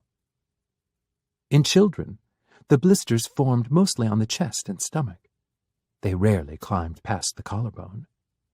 Flora's neck was swollen black and blue, but her face was unmarred. She looked like she was sleeping. Florian had kissed her cold lips just to see if she would wake up, like a maiden in a Mittengelt fairy tale. Of course, he knew it would not work. The Middle Kingdoms had forgotten the old ways. It would take a northern fairy tale to bring Flora back to him. Because he loved her, he did as she had asked and took her corpse to the sea. He stuffed the body in a wheelbarrow and covered it with the blanket she slept with every night. She was heavy as he was, so the trip to the docks was hard going. It was a quiet night. All the sailors and dockmen were hiding in their tin-roof shacks, with the blinds drawn shut to protect their families against the wizard baron's plague. Florian and Flora could have been the only two people left in the entire world. Maybe he had willed everyone else out of existence. Before he tipped the barrow over, he knelt down to whisper in her ear, "I told you, Flora, we'll both live forever." He watched the waves lap over her white face until the tide carried her out. It gulped her down, swallowed her whole. It was not the first time he'd watched a body disappear like that. The monster of Elendhaven's nights waited until the streets were as black as oil before he slinked into the alley behind Ansley's rented townhouse. It was easy to climb the slick wall, digging his knife into the crumbling mortar and his fingers into the nicks in the bricks themselves. He hung off the top ledge of the sill and ran a long, thin needle through the seam where the window closed, lifting the lock from the outside. When he pulled open the frosted glass, a wave of stale air hit him in the face, and he recoiled in shock. It stank like a latrine on a summer afternoon. He plugged his nose theatrically as he stepped in through the window, although there was no one to watch him. Well, wasn't that how it had been most of his life? Spinning a myth around himself even though no one was ever watching? It felt good in a perverse way to know that he had someone waiting at home who would be impressed by his impeccable performance, who would pat his head and tell him that he did good, like a dog. Heh. Johann licked the last of Florian's taste out of his mouth and kicked open the door to Ansley's drawing room. The suite was all gold-flecked floral patterns and low-burning kerosene lamps. Purple drapes with puffy chiffon stuffed between the layers. Silk fur thread carpeting and ancient oak furniture plundered from the abandoned mansions of ruined nobles, long since moved to Mittengeld. The center table had feet carved to look like the hooves of the boars that once roamed the mountainside. A fossil from a different age. Johann wondered if it had once resided in Leichenbloom Manor as well. Fitting that there was detritus of Florian's family scattered in every corner of the city, like bone and blood when a head is blown open by pistol fire. Johann waltzed the circumference of the room, tapping all the paintings, just because he could. Florian had said that Ansley likely kept his family's heirlooms tucked away in the cellar, but Johann found what he was looking for sitting pretty on a mantelpiece. A set of hand-wrought silver dinnerware. Each piece was stamped with the same seal Florian wore on his left hand. Johann picked a plate up and tipped it towards the light. The mural carved into it depicted the mouth of the harbor as a gate, and above it, the sun. He noticed that it was dented near the top, so he set his thumb in the depression and made a gouging motion. It gave way beneath his finger, a high yield of silver, nearly pure. He hummed to himself as he swept the dinnerware into his satchel.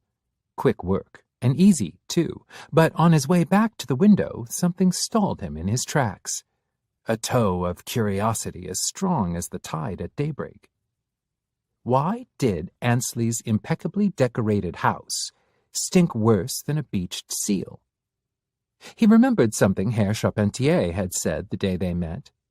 "You'd think he'd have the decency to share since you're putting them up." The ambassador was here, laid up with Florian's pernicious little germs. Johann wanted to see it. No, he needed to see it, see what Florian Leichenbloom had accomplished with his blood. It would take only a moment, and surely Florian would be incensed were he to leave without investigation of the entire state of affairs. Why else would Florian have sent him here? For something as petty as a set of dinnerware? Johann wound his way into the hall, which was decorated just as tastelessly as the sitting room. He could hear faint strains of conversation billowing up from the first floor, so he made sure to walk carefully on the balls of his feet. There was a door cracked an inch wide where the carpet ended, spilling light and the scent of rot into the rest of the house.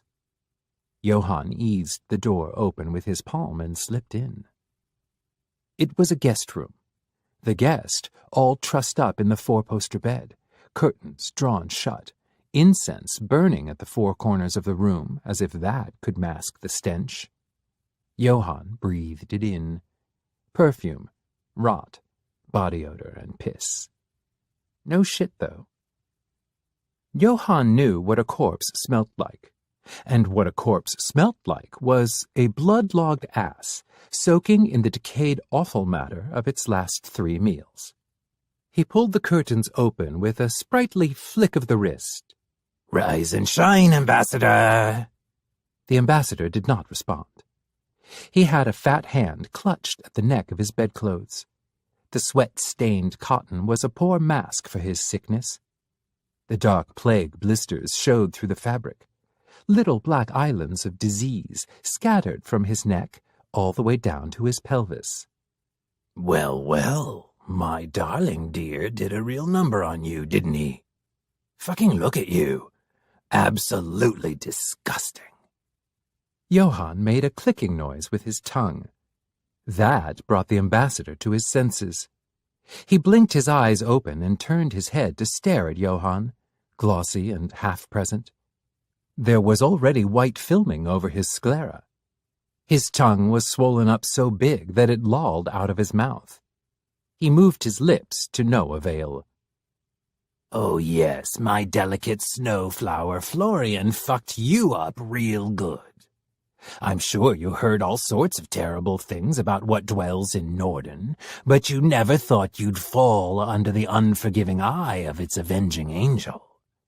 I suppose it's only fair that I put you out of your misery."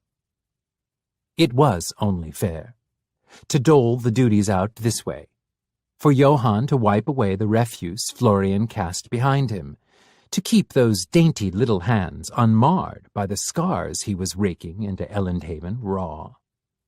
Johann imagined himself as the shadow of death in the man's fraying sight. "No reason to be afraid," Johann thought. "Death is kind. It's only life that holds suffering." With infinite kindness, he climbed onto the bed with one knee and knelt at the ambassador's side. Understanding flooded the ambassador's gaze. He began to struggle, but he was too bloated to turn over. Johann watched him, all his knives sheathed. Sure, it would be quick to slice him across the jugular or pike him in the temple, but Johann was feeling magnanimous. He would send the poor sucker off sweetly. Johann wrapped both hands around the ambassador's tumid neck and didn't let go until he smelt shit. He took a strip off the ambassador's belly and another off his back where the boils were densest. He had to cut around the bed sores. He wrapped the meat up good and tight in 3 layers of perfumed silk before packing them in leather. Contemplating his work, he rolled the body back over and, on a whim, cut out the tongue. That he put in his pocket. Florian was not impressed by this offering. "Why would you think I wanted this?" he demanded when he saw it, covering his mouth with a handkerchief. "I thought you could use it as research samples to track the progress of the plague." "Johann, you don't understand anything." Florian sighed and ground his palm between his eyes. "You realize that you've just caused us more trouble?" Johann rocked back and forth on his heels. "You know me, sweetheart. I live to serve." Florian let out an ungraceful snort. His look of utter, familiar disdain was so pretty that Johann couldn't help but kiss him. Florian spun out of his grasp, horrified. "Don't touch me with that filth on your hands." "Fine." Johann sighed and peeled off his gloves. Florian really was as fragile as a new ice, but the thing about newly frozen ice is that beneath it lurk dark shadows. Florian had darkness beneath his pale eyes all week. It was there when he took his morning coffee. When he gave counsel to the factory masters? When he pinched Johann's ear to make him sit still as he applied coal and grease paint to his translucent face? For most people, a darkness behind the iris was a sign of melancholy. For Florian, it bespoke pure elation. Thin ice isn't a problem for the sea. It's a problem for the blind idiot who steps out on it. The fool who breaks it gets sucked under. The ice, it mends. Florian's eyes were full of drowned corpses as he and Johann dined once again with Ansley and his foreign business partner. In a locked smoking room, Florian daintily accepting a shisha pipe from Herr Charpentier. He took an exploratory puff and came up coughing, much to the delight of his companions. Another man in the parlor was coughing too. It was not from the smoke.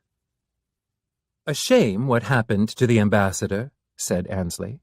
He was chewing on a black cigar that stank of licorice, rolling it from one side of his mouth to the other while he talked, until he was surrounded on all sides by a fog of blue smoke. He folded open his gold-lined snuff case and offered it to Johann. "Smoke for your manservant." Florian covered the case with a tiny, soft hand.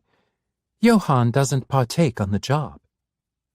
Johann gave Florian a crisp smile and shoved him aside. "First time for everything, boss." Florian puffed right up at the bold defiance, and Johann laughed with joy at being able to flirt under these starched-up bastards' noses. Half the men in the bar were closet buggerers anyway. Johann leant down to light his cigar on the kerosene flame at the center of the table.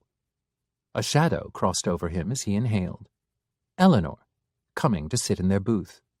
She was stunning in a wheat-colored brocade dress, lined from neck to ankle in hand-stitched doves. For once, she was dressed as what she looked like, a girl from the colonies, rather than the Mittengelt nobility she pretended at. Her dark hair was pulled back in a thick braid that brushed her hip. "May I have one as well, Ansley?" she asked, a hand at her collar and a quiver in her voice. A shadow fell across Ansley's face as well. "Of course, my lady," he said, and moved aside to make space in the booth. She slid in like a fold-in paper. There was a fragility about her that bled mourning from every gesture, as she smiled politely at each man in turn. Her gaze lingered on Florian, who, without missing a beat, tipped his head to her in courteous obeisance. But Johann could feel how tense he had gone. Charpentier, in a show of drunken generosity, offered Eleanor the shisha pipe. Ansley and Florian had been calling him by his forename all night, cozy now that they'd shared a few drinks.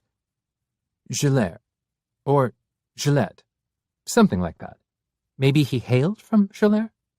It didn't really matter. He wasn't long for the world. Johann did not miss the way he was sweating under his ruff. He'd spent the last 2 hours subtly tugging at his ascot, scratching the skin beneath his stylish mutton chops, raw. "Shisha, mademoiselle? You must be, familiar with it, yes?" Something dark flashed in Eleanor's eyes, a momentary crack in her mask. Thin ice, deep waters. Too fast for a lazy noble to catch. Johann cast a look at Florian to make sure he'd seen it. Florian watched her with a knuckle under his chin. Eleanor giggled almost mechanically and dipped down to light her cigar. She said, "I've had shisha before, but I much prefer black tobacco." Johann caught her stumbling over her Mittengelt accent. Why the performance? He wondered who, besides the ambassador, knew she was a mage hunter. His death might have left her all alone. She breathed a smoke ring out from between her pursed lips like an expert. Ansley watched her with dark pupils blown out with lust.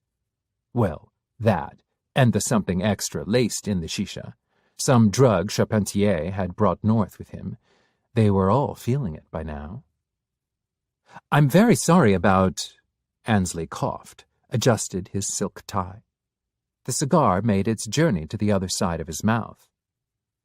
"About what happened to the ambassador. You two seemed close."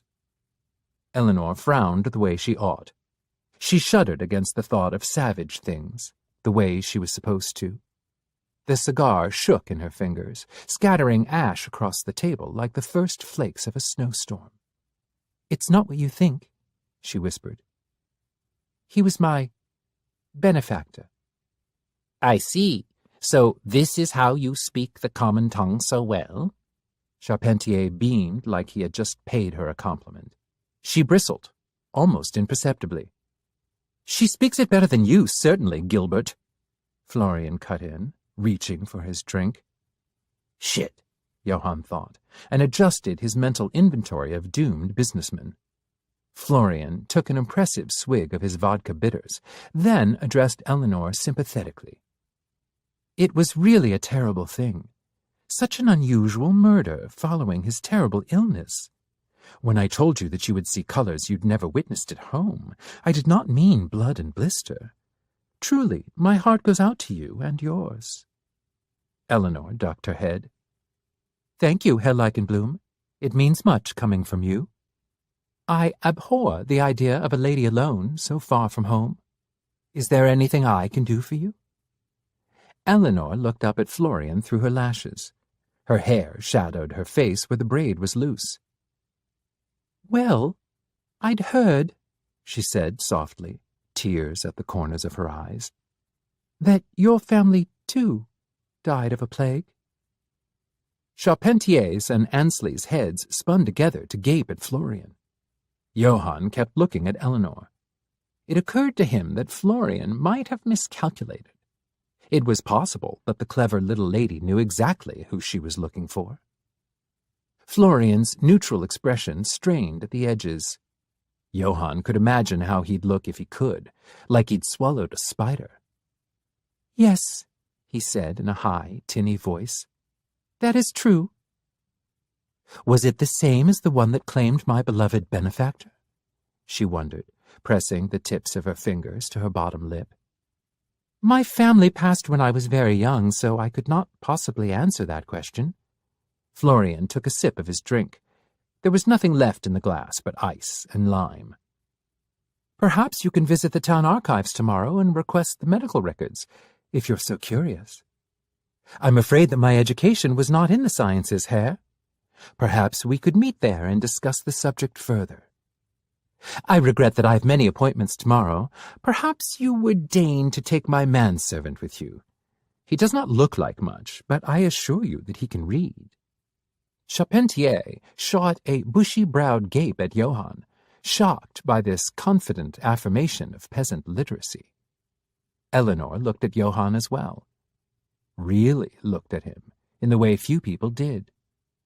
Johann took a long drag off his cigar and hoped the smoke would help cloud her memory of their encounter at the beach. She pulled up and sighed into her own cig.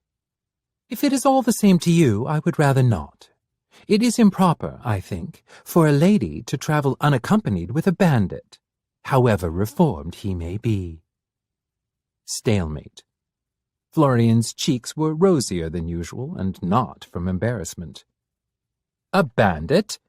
Ansley echoed, analyzing Johann from the corner of his vision. "That's what Herr Leichenblum told me," Eleanor said, eyes steady through the smoke. "At his party the other night, correct?" Florian picked at the lime in his glass. "You must be misremembering. I said that Johann was a cobbler." Is that so?" She blinked and scrunched up her nose, lost in the memory. "How strange. I recall the conversation rather vividly." "Clearly," Florian sniffed, "you do not." Enough of this." Charpentier was swaying in his seat. He dug a cloth envelope out of his pocket and shook a handful of dried leaves onto the table. "Why is it that you are all so glum?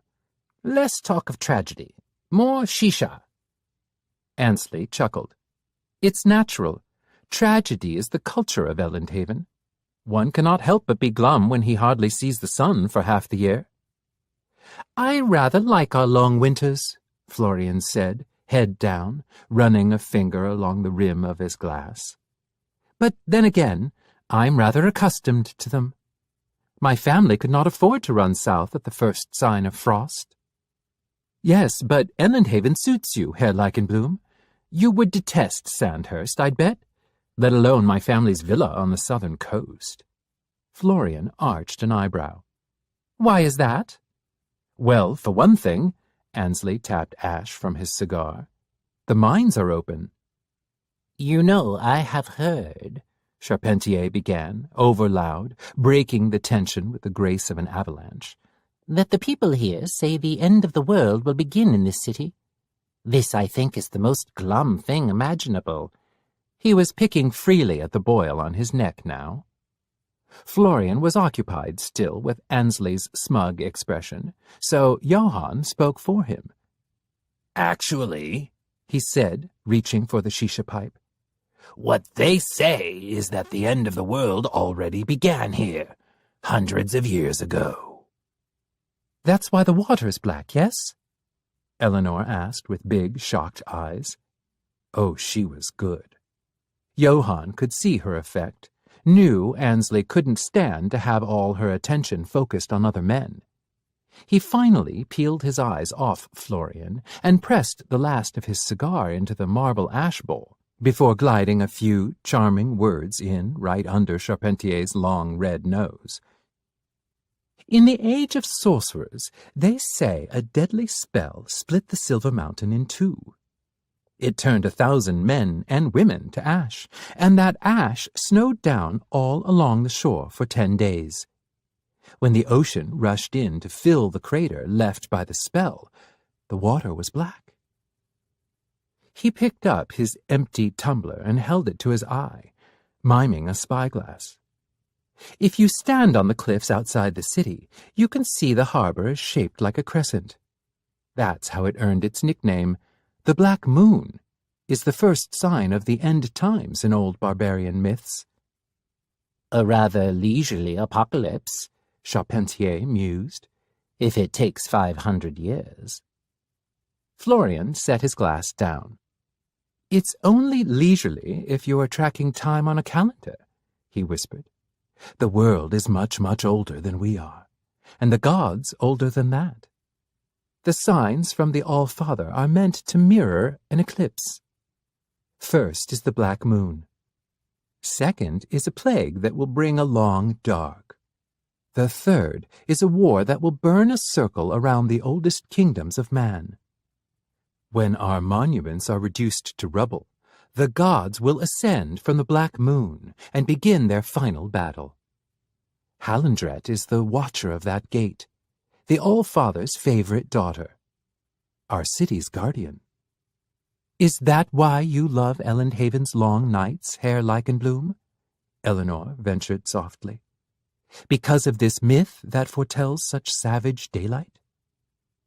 Florian shook his head and laughed. Of course not. I'm a rational man. I believe what I see. He gestured towards the window. And you can see clearly that the harbor is a volcanic crater. It was formed by geological forces, not mad sorcerers. But magic and war did poison this land once. The allure of the story is obvious when you've lived here long enough. You feel it in every stone, in the way that the horizon bends over the ocean and disappears. In a certain sense, Elendhaven truly is the end of the world. After all, it dwells at the edge of the map. A moment of reverent silence trailed Florian's speech. In the booth behind them, 2 men discussed the market price of spider silk. On the other side of the parlor, the coughing man choked up his soup. The wind rattled the windows, and sleet pelted against the slimy glass like a musket ball shattering bone.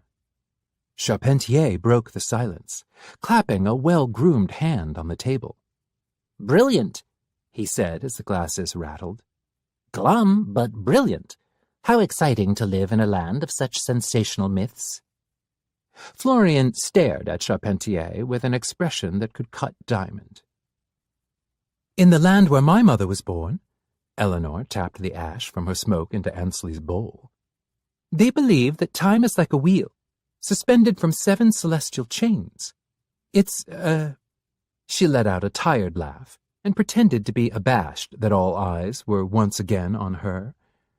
It's complicated.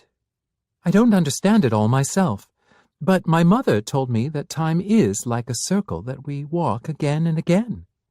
Everything that has happened has already happened, and will happen again. More exquisite words, bubbled Charpentier. He was punch-drunk, slumped in his seat so that his shoulder and Eleanor's met where the leather dipped. He picked up the end of her braid and began twirling it between his fingers.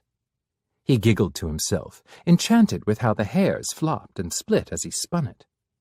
She didn't say anything, but she did snatch it back when he tugged a bit too hard. Ansley was enchanted not with her words, but with the slope of her neck. "Continue, my dear." She set her cigar against the edge of the ash bowl and made a loop with her hands. Smoke split up around her and split where her thumbs joined. The lamplight made the smoke orange and her skin a sanguine gold. "We move through cycles that grow shorter with each rotation," she said, a melodic cadence to her words. "First is creation. Then we prosper. Then we preserve. Then decline. Finally, decay. The last cycle is a corrupted world, so far from the light. When this cycle collapses, the world folds in on itself, and then we begin again." "A corrupted world?" Ansley gave a snort and polished off his ale. "Like this one, in which ambassadors are carved up by some pervert even as they stare down the angel of death?" "Oh, of course we are living in the last cycle." Eleanor set her hands down, retrieved her cigar. "Of that, my mother's people have no doubt." "In that case," Florian said, eyes fixed on the flame at the center of the table, "there's nothing to fear from the end of the world. Annihilation is a fire that cleanses what it burns.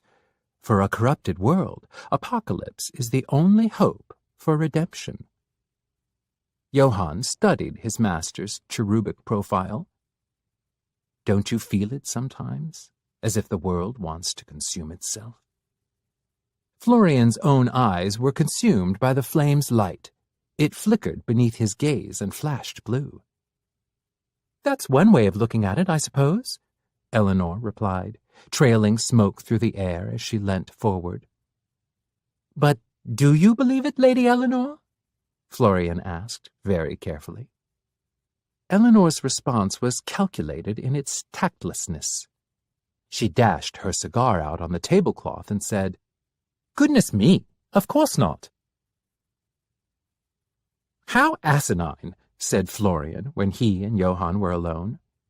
The streets were dark and deep, all the mud turned up by the melting snow. Florian stumbled as he walked, unsteady from too much drink and drug. He slipped on a patch of black ice, and Johann caught him by the elbow, tucked him under his arm. Florian balked at the contact, but did not struggle. There was no one to see them stroll so close.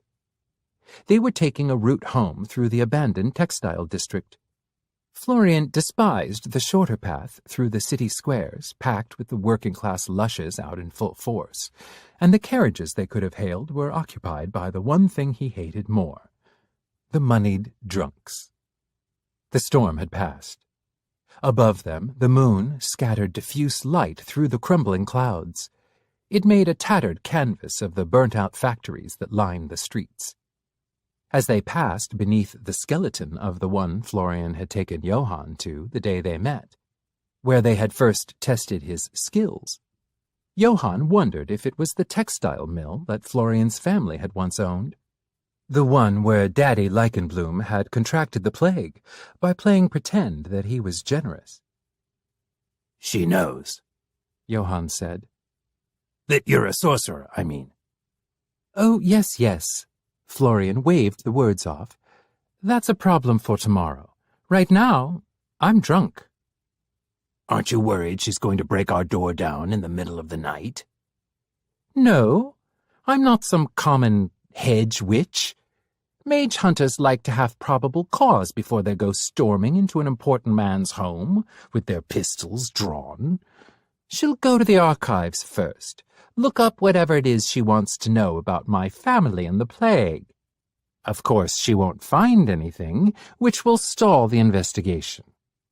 Anyway, Florian hooked his hand around Johann's elbow.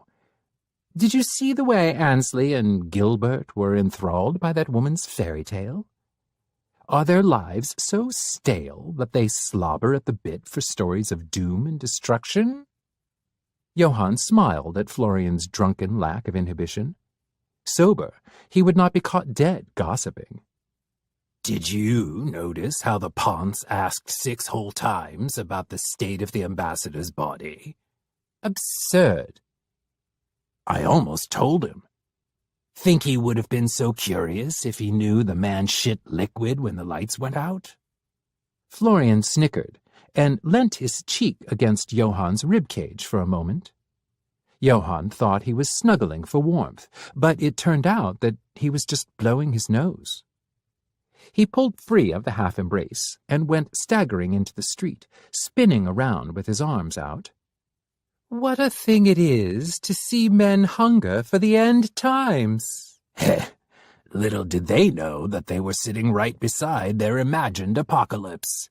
Snug with its harbinger, letting him suck down their shisha and paying for his drinks. Florian reeled to a stop, and his amusement turned to disgust. That's the problem, isn't it? Unwise to dream of death in a world where someone has the power to make those dreams come true.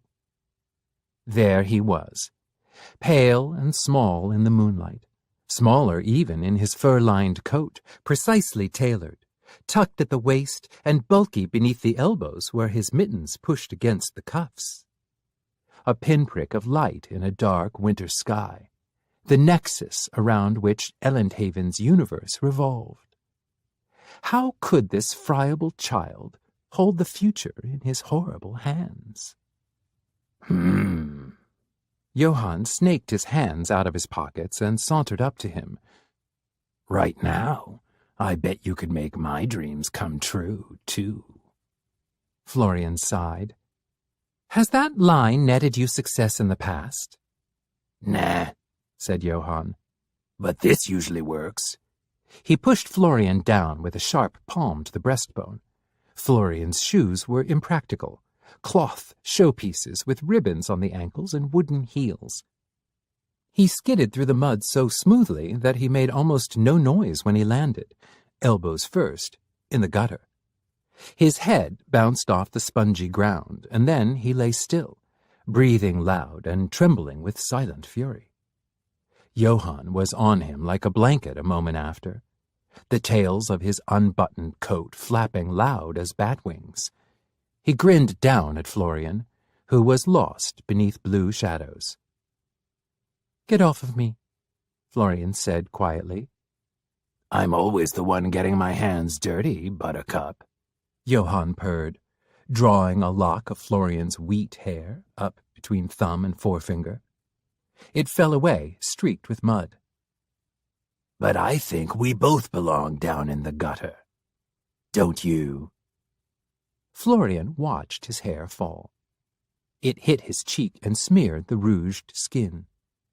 Johann popped open the first 3 buttons of Florian's coat and smoothed a hand over the silk shirt underneath. Ah, there it was, a hummingbird heartbeat. Don't, said Florian into Johann's mouth. Don't, said the way his arms flew up to bat against Johann's chest. Johann laughed into the kiss, imagined himself and Florian sinking beneath the mud so that it filled their mouths and their eyes. Such a thing would not kill Johann, but it might be nice to stay that way for a while, until the spring came to melt the top layer of frost glaze, and flowers grew from Florian's ribcage. A wedding, of sorts. Florian bit down on Johann's lips. not hard enough to draw blood. Adorable. Johann drew back to mock him, but he found that when he did, he was not moving of his own accord. He flew back, propelled by Florian's magic in his marrow. Florian was furious in the mud, piping mad, practically steaming from the ears. In fact, the ground was steaming around him. In a circle tens of feet wide, the frost had melted and the grass was catching green flame at the tips. "Do you like it when I do this? Is that it?" Florian demanded. Johann could not nod or shake his head. He was not sure which would emerge if he had control of his body. He had not been puppeteered gently. His spine was overcocked, and his arms pulled back at an impossible angle. The pain was exquisite. Florian stumbled to his feet and tried to wipe the mud off his coat, but succeeded only in dirtying his goat-wool mittens. "Look what you've done! My outfit is ruined!" "Well," Johann choked out, "at least it's not one of your better ones." Florian was struck silent by that comment. Johann could have sworn that he almost smiled. At the very least, he let Johann's limbs go free. "You're impossible. Why should I expect that you would ever learn a single lesson?" He sighed, then flicked his wrist to force Johann to scoop him up bridal style. Florian released his magical hold and flourished his hands, gesturing with drunken certainty in the direction of the Leichenbloom mansion. "Now, manservant, you may take me home." "It is a credit to me as a bodyguard that I don't drop you right back in the mud, boss." "Don't call me that." "Sweetheart." Or that. Is this it? Johann wondered. The longer fall I was looking for. To know that I was summoned up from the dark ether to do a monster's deeds for Hallandret's truest son. And when our work is done, I will carry him to the bottom of the sea, where we both belong. Deep beneath the silt, our bones will turn to salt. There was a memory that Florian did not dredge up often. He pushed it down, down, down, as far as it would go. It came back sometimes, in pieces of jagged, visceral sensation. The sting of the sea breeze against his cheeks, the sound of a body consumed by the sea, the coarseness of Flora's winter coat under his bare hands. Flora said, "But what if you threw someone in?" Flora said, "But what if they weren't dead yet? They'd come back all mutated and strange." Flora said, "Florian, don't you want to know?" She was joking. She really was. The boy at the docks, he didn't know what to think about a tiny girl with sun-colored hair and a fur coat asking to see his paring knife and then holding it to his neck. He was bigger than her, dark hair and dark eyes, no mother or father, just a knife and a couple of coins in his pocket. She was so bold it scared him to shaking. She wasn't laughing when he slipped and hit his head on a rock. His blood was black under the moonlight. Florian thought he might have still been breathing when they hauled him off the dock. But Flora said, "Now that it's done, we might as well find out." 8. Hallandret's son. Johann awoke to the sight of Florian sitting at his mirror, covering his bruises with thick whitening paste. He mixed his own grease paint, sweetened vinegar, chalk, goat fat, and a touch of pink paint. All the ingredients were imported. "I have a job for you," Florian said, not looking up from his work. Johann rolled out of bed and came to set a hand on Florian's hair. Their eyes met in the mirror. "The mage hunter, right? You want me to—" Johann did his favorite knifey gesture. Florian pressed his eyes shut and pinched the bridge of his nose. I'd prefer, in general, that you treat that as a last resort, rather than a first. I don't know, Florian. This whole situation seems pretty last resort to me. What do you expect me to do otherwise? Seduce her? Florian scrunched up his nose and dabbed a drop of grease paint beneath one eye. Of course not. Johann grinned wide and slow, walking 2 fingers up the curve of Florian's back. It's not undoable, you know. I can be charming when I want to be. I could play the humble cobbler, show her around the city, make her laugh, bring her back here so you can work your magic. Florian shivered. Don't even joke. He lowered his eyes to examine his large set of cheek rouges. His eyelashes were so long, like blades of spelt after they were shorn of chaff. Besides, I'll be in meetings late into the evening. Johann rolled his finger over the bumps in Florian's spine where it dipped beneath his hair. He had a scattering of pock-marked scars there, and beneath his collarbones as well. Not from plague boils, but pox sores. It seemed obvious that Florian should have been an ill child. No wonder he was so slight and circumspect. There was a sick joke lurking in the air about a boy so often ill being the sole member of his household passed over by the plague. If Johann were not so terribly besotted by the noises Florian made when kissed beneath the jugular, he would have voiced it out loud. I made tea, Florian said suddenly. Johann straightened as Florian handed him one of the silver cups recently liberated from Ansley's manor. He sniffed it and smelt dates. What is this? A gift from Gilbert.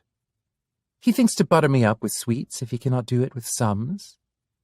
Johann took a sip and wrinkled his nose. It was sickeningly sweet. Cute. He'll be dead within the week. Yes. He must have contracted the ambassador's illness. I'd not expected it to spread so fast. Johann raised the cup to the light, turned it to examine the engravings. Snow orchids, with lines of verse cleaving through the petals. It took him a moment to realize the arched handwriting was in the common alphabet. The lines were written in complete gibberish. Oh, of course. I've identified the cipher, but I'm missing all the keys, Florian said. Perhaps Grandmama Leichenblum had not been as senile as Florian thought, to have kept these out of his reach. Florian, Johann began, remembering something. Is this the first time you've done this?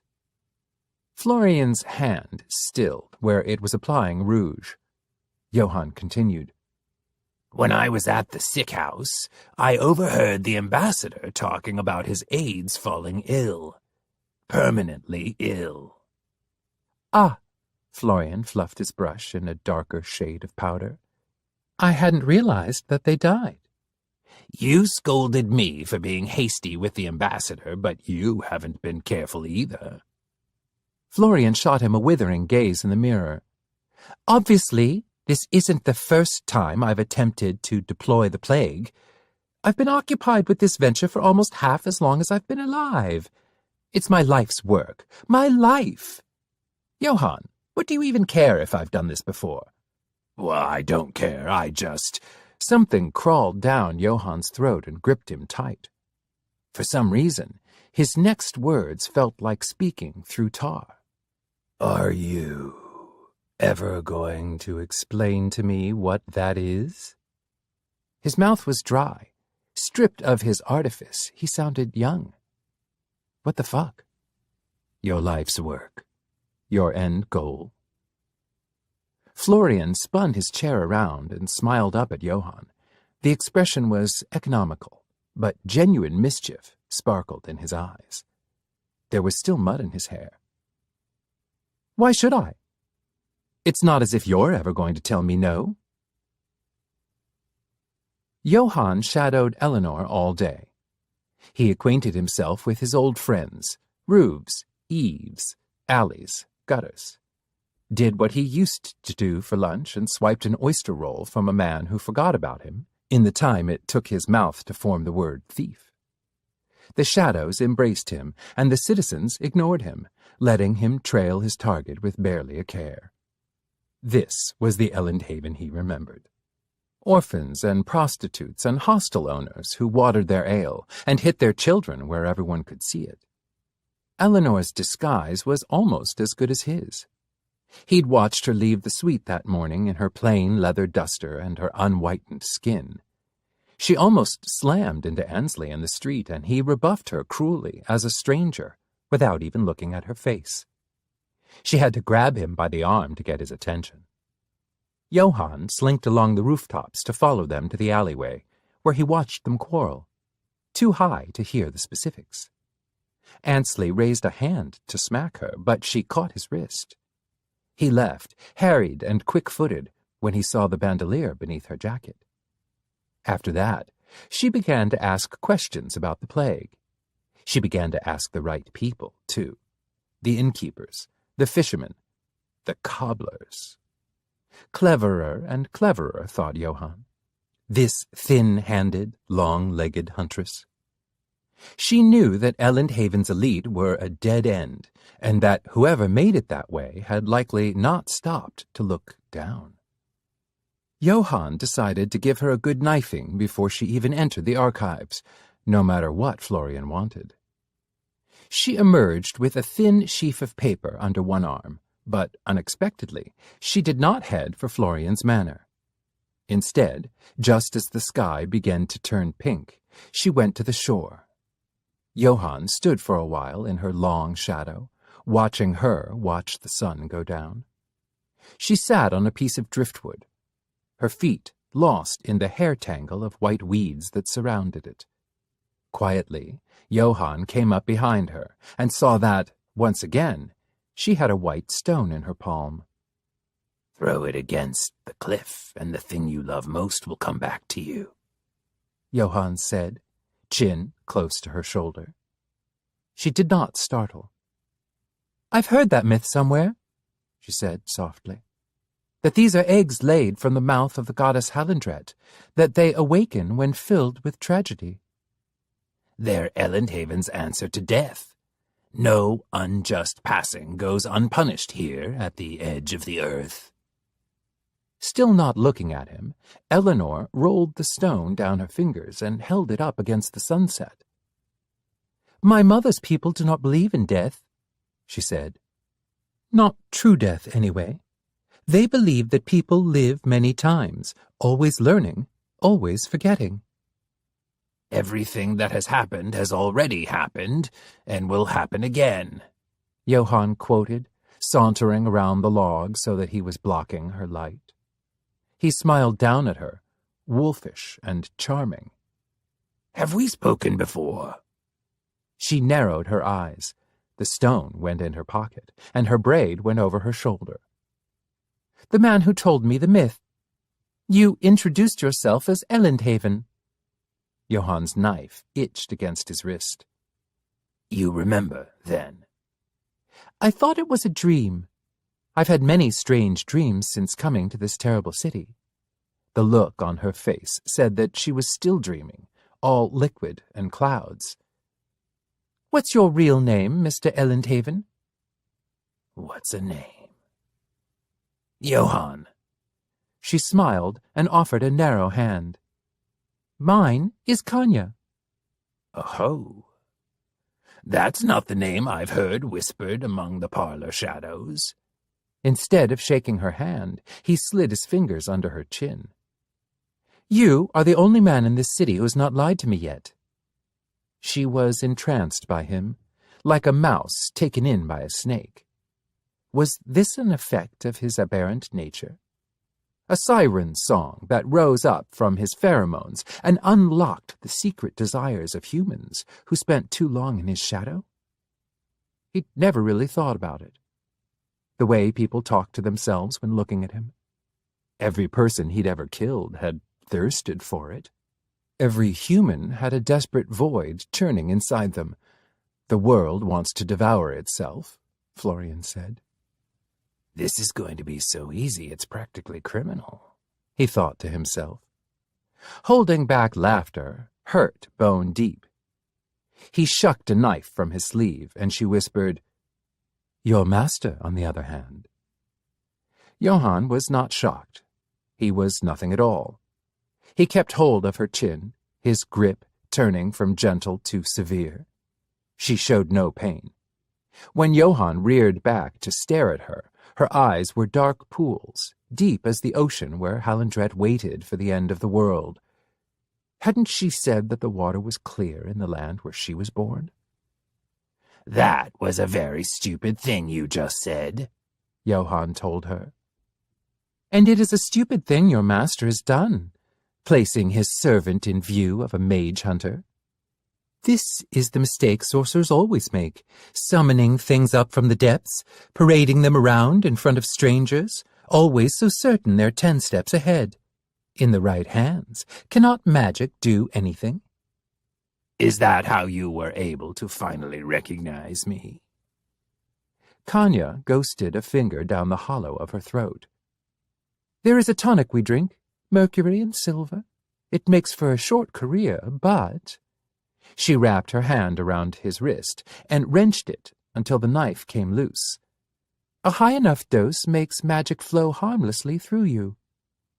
Johann yanked his arm free, surprised at her strength. His blade clattered on the hard sand, then disappeared beneath her foot. "Did you suspect Florian this whole time?" She shook her head. "I should have, but there were extenuating circumstances. I was sent by the Crown to investigate a series of rather odd deaths. Ansley, however, issued a contract against your master some months ago. He had no proof, and to be honest, I do not think that he believes Herr Leichenblum is a sorcerer. What he does believe is that he will do everything in his power to stymie his business prospects.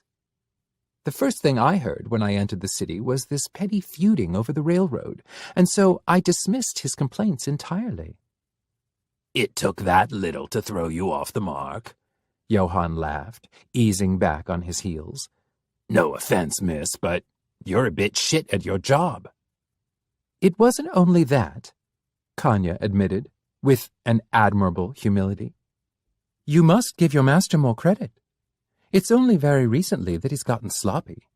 His work mendaciously adjusting his family's records is subtle and extremely thorough. I went and looked at the city's medical documents a second time, just like he suggested. They were curiously trim for a family with such deep roots in the city. But words are easily manipulated. History lives on in other ways." She dipped a hand into her pocket and produced a slim ring box. She traced her finger along the silver casing, and Johann could see clearly that it bore the Leichenblum family seal. "Shit." What I did find in the archives were records of Ansley's father obtaining many of the Leichenblum's antiques in an auction nearly 20 years ago. Once I knew to look, I saw this symbol everywhere in Ansley's manor. It's the same one your master wears on his left hand. This box looks to have been passed down several generations." She popped it open to show the inscription under the lid. Names, with dates carved beside them. Aloysia, to Odette, to Magdala, to Flora. That last one. She was born the same year as Florian Leichenblum, but there was no mention of her in the medical records. I thought, why is it that no one remembers that the Leichenblums had 2 children? Johann said nothing. He sized her up, slid a hand into his pocket where the railroad spike was still rusting away. "Johann," she sounded so empathetic, adorable. "There is a reason I wanted to know the whole story.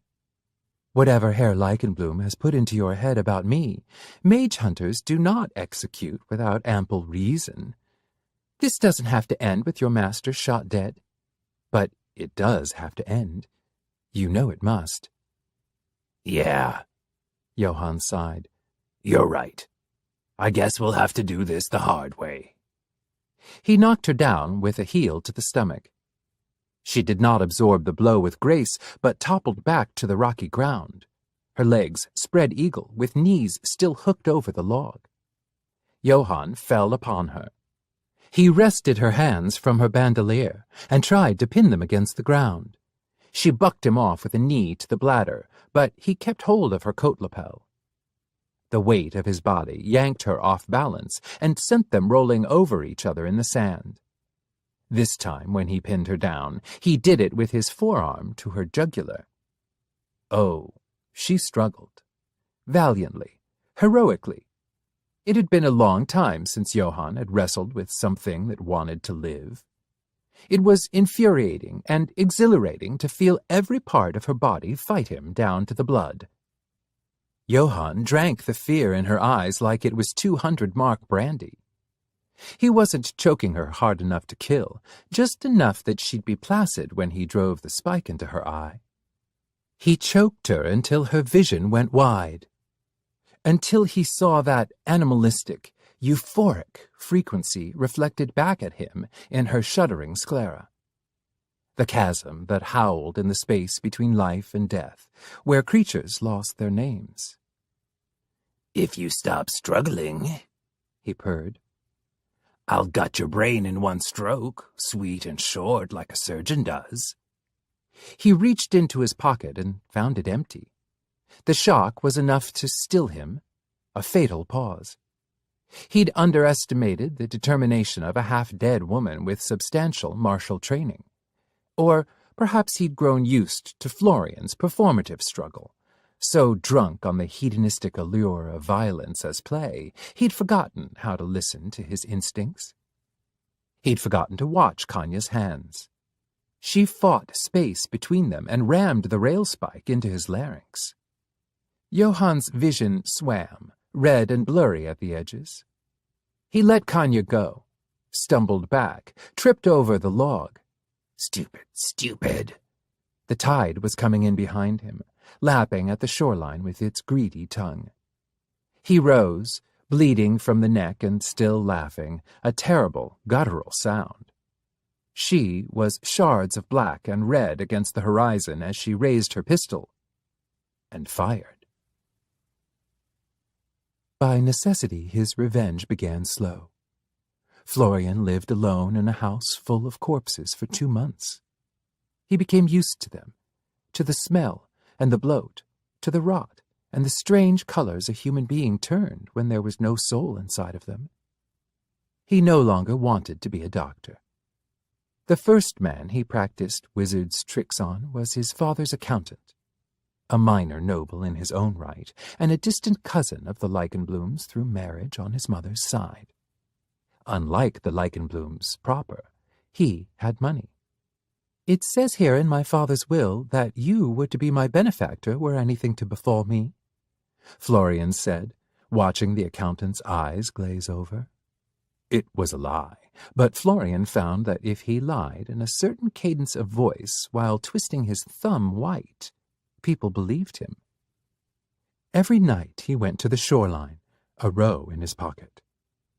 So many people were throwing their dead into the harbor that the far end of the black moon was thick with their refuse.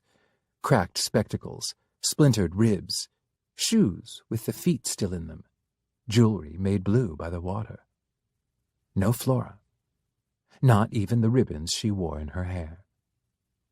Not even her family ring, a perfect twin to the one Florian still wore. This is what Florian found instead. A boy with black hair, black eyes, clothes ripped by the tide, pale skin with no incisions. A thread of seaweed behind his ear. A face Florian knew and had not wanted to see again. Breathing. He poked the boy with a stick to make sure that the rise and fall of his chest was not just nerve endings, sending instinctual signals through the chest, like a chicken twitching after its head's been chopped off. Slowly, like rising from a dream, the boy nudged his elbows beneath him. It hitched up and opened his eyes, one at a time. It stared at Florian in the wash of blue moonlight. "What am I?" It asked. Florian dropped the stick and ran, the rock burning a hole in his pocket. He locked all the shutters when he got home and spent all night locked in his bedroom, holding his knees.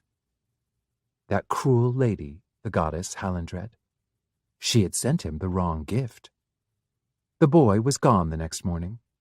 Florian resolved to never think of it again, but he held on to the Hallenrow he'd fetched for Flora. He sewed it into the lining of his mother's favorite coat. The monster awoke in pieces, dreams rising like steam from the sewers on a warm spring morning, memories scattered, glass on the floor. It had to put them together, find the right shape. A corpse, spit up on the tide, caught on the rocks by a fold of skin, sitting up in the pale moonlight. What is a moon? What is the sea? What is a name? A little Hans, a little Rolf, little wee Dograt, a spit of a Hallenkind, lessons from a large stone. Falling like a crow with clipped wings, a crash that wants to swallow you whole. What am I? What am I? Who? A shadow in Elendhaven's gutter, a name said in a certain tone of voice. That's what makes a thing real. Skin that glows like the part of an insect under the exoskeleton. Hands that do terrible things. Work that needs to be done. A hallway that you cannot take another step forward in. When it's over, a Hallenkind must return to the sea, where I will sit beneath the silt until my bones turn to salt. A little Hans, a little Rolf, wee little Johann. Johann. Johann whipped upright, delirious, head out of order. The sun was a line, shimmering on the sea. He turned to see a halo of blood and bone in the sand. Mushy, pink puddles. A single eye bounced out to sit alone among the cracked seashells. He ground the heel of his hand into his socket, pressed against the searing pain of nerves growing back. She'd burst his head like a rotten apple felled from the tree. Bitch is a good shot, Johann heard himself mutter. His voice was still cracked from the stained spike at his feet. His thoughts soggy. There was somewhere he needed to be. Something he needed to do. Someone he... Shit, Johann said as he staggered to his feet. He said it all the way back up the craggy path to the mansion. He yelled it when he slammed through the door. Shit, Florian, we gotta go, and I really mean it this time. Johann trailed off. He saw Florian seated on the chartreuse love seat in the sitting room, holding a cup of tea. He looked very put together, all things considered, but Johann heard the cup shaking against its saucer, rattled by his fingers. Johann noticed that there was a second cup set out on the center table, half drained. You might have deferred to your first resort after all. I'd not thought the situation this dire. Kanya stepped out from the shadows. Her jacket was buttoned over the bruise Johann had left on her throat. She raised her gun and leveled the muzzle at Johann. To Florian, she said, "Undo him." Florian's laugh was curdled. You might as well ask me to sink Elendhaven into the sea. Kanya let out a sad, thin breath. I understand that you are a damaged man, Herr Leichenblum. I, too, am an orphan, raised in a city that hated me, a land that I hated. You, Florian cut her off sharply, do not try to reason with me, mage hunter. You don't know anything about my life or what I've done. Herr Leichenblum, I am not a cruel woman. Kanya stepped behind the couch, her eyes trained on Johann's face. I do not wish all sorcerers dead. In Mittengeld, in the city where I was trained, there's a treatment. You could be saved. A treatment? Florian echoed. I have heard of this treatment. They shove a pike up your left nostril and stir it about until they find the part of your brain that scholars say creates magic. But I know better. Magic is not in the brain, miss. It is in the bones. I would sooner die. Is that really what you want? She asked sadly, pityingly. Florian closed his eyes and took a sip of his tea. At this point, it does not matter one way or the other. It mattered to Johann. He almost didn't feel it, his hand sliding beneath his jacket to snatch out a knife. He threw it on instinct. His nerves moved faster than his brain, but it was not Florian's power that moved him. It was something deep in Johann's marrow, a tug like the moon pulling the ocean home. The blade skimmed Kanya's left arm, put her pistol off target. Johann leapt the couch and rushed her, taking her to the floor. Florian was caught out and spilt his tea all over himself as he jumped to his feet. Kanya and Johann struggled for a few seconds, primal and desperate, as if answering an aching want left over from their spat at the beach. Kanya rolled them over and slammed his skull into the floor by the hair as Johann scratched at her face with both hands. She staggered to her feet, and he grabbed after her, twisting her against his chest. She jerked an elbow back against him, but he had an arm locked around her stomach. She bit his wrist the first time he tried to wrap fingers around her neck. The second time, he forced a knife to her throat, but not before she found her pistol. They swayed together, stalemated, his blade at her jugular, her weapon on his master, who was frozen pale with a tipped teacup in one hand and his hair askew. Florian, who controlled Johann like a puppet, who had the whole city dancing to his tune, confronted with something as simple as a gun, all he could do was gape. "Let me go or I'll kill him," she gasped. That'd be a poetic way to sign your own death warrant. You bluff with confidence, Herr Johann, but I'm not afraid of you. I know what you are. And what exactly do you think I am? Johann hissed in her ear. A homunculus of some sort, Kanya answered, voice steady with the surety of absolute faith. You're born of his blood and controlled by it. When he dies, so will you. Johann was too slow to stop the shot. The jerk of his elbow knocked it off course by a head and a half. Florian was hit in the gut. His pale eyes fluttered open as the round blew open his stomach. He wobbled on his feet, then collapsed in a crumble of silks and gold and unbrushed yellow hair. He scattered the tea table's burnt-down candles, its little plates, its lace cup-setters. The metal teapot hit the floor with a hollow clang. Bad bet, lady, Johann snarled and slit Kanya's throat. She went down like a gutted fish, boneless and bloody, making a horrible sound from the hole in her neck. She was dying quick, but not quick enough for Johann, who followed up on his work by setting a heel on her throat until she stopped twitching and lay still. At the front end of the sitting room, the curtains were pulled open an inch. A beam of red light cut through, collecting dust glimmer. It fell across where Florian was laid in a plashette of his own blood, surrounded by broken china and wax. Johann knelt at his master's side. His edges still felt light, undefined, blurry where his eye hadn't completely healed. What to do when he was dead? Where to go? Should he crawl back into the sea, drag Elendhaven there with him, like an anchor over his shoulder?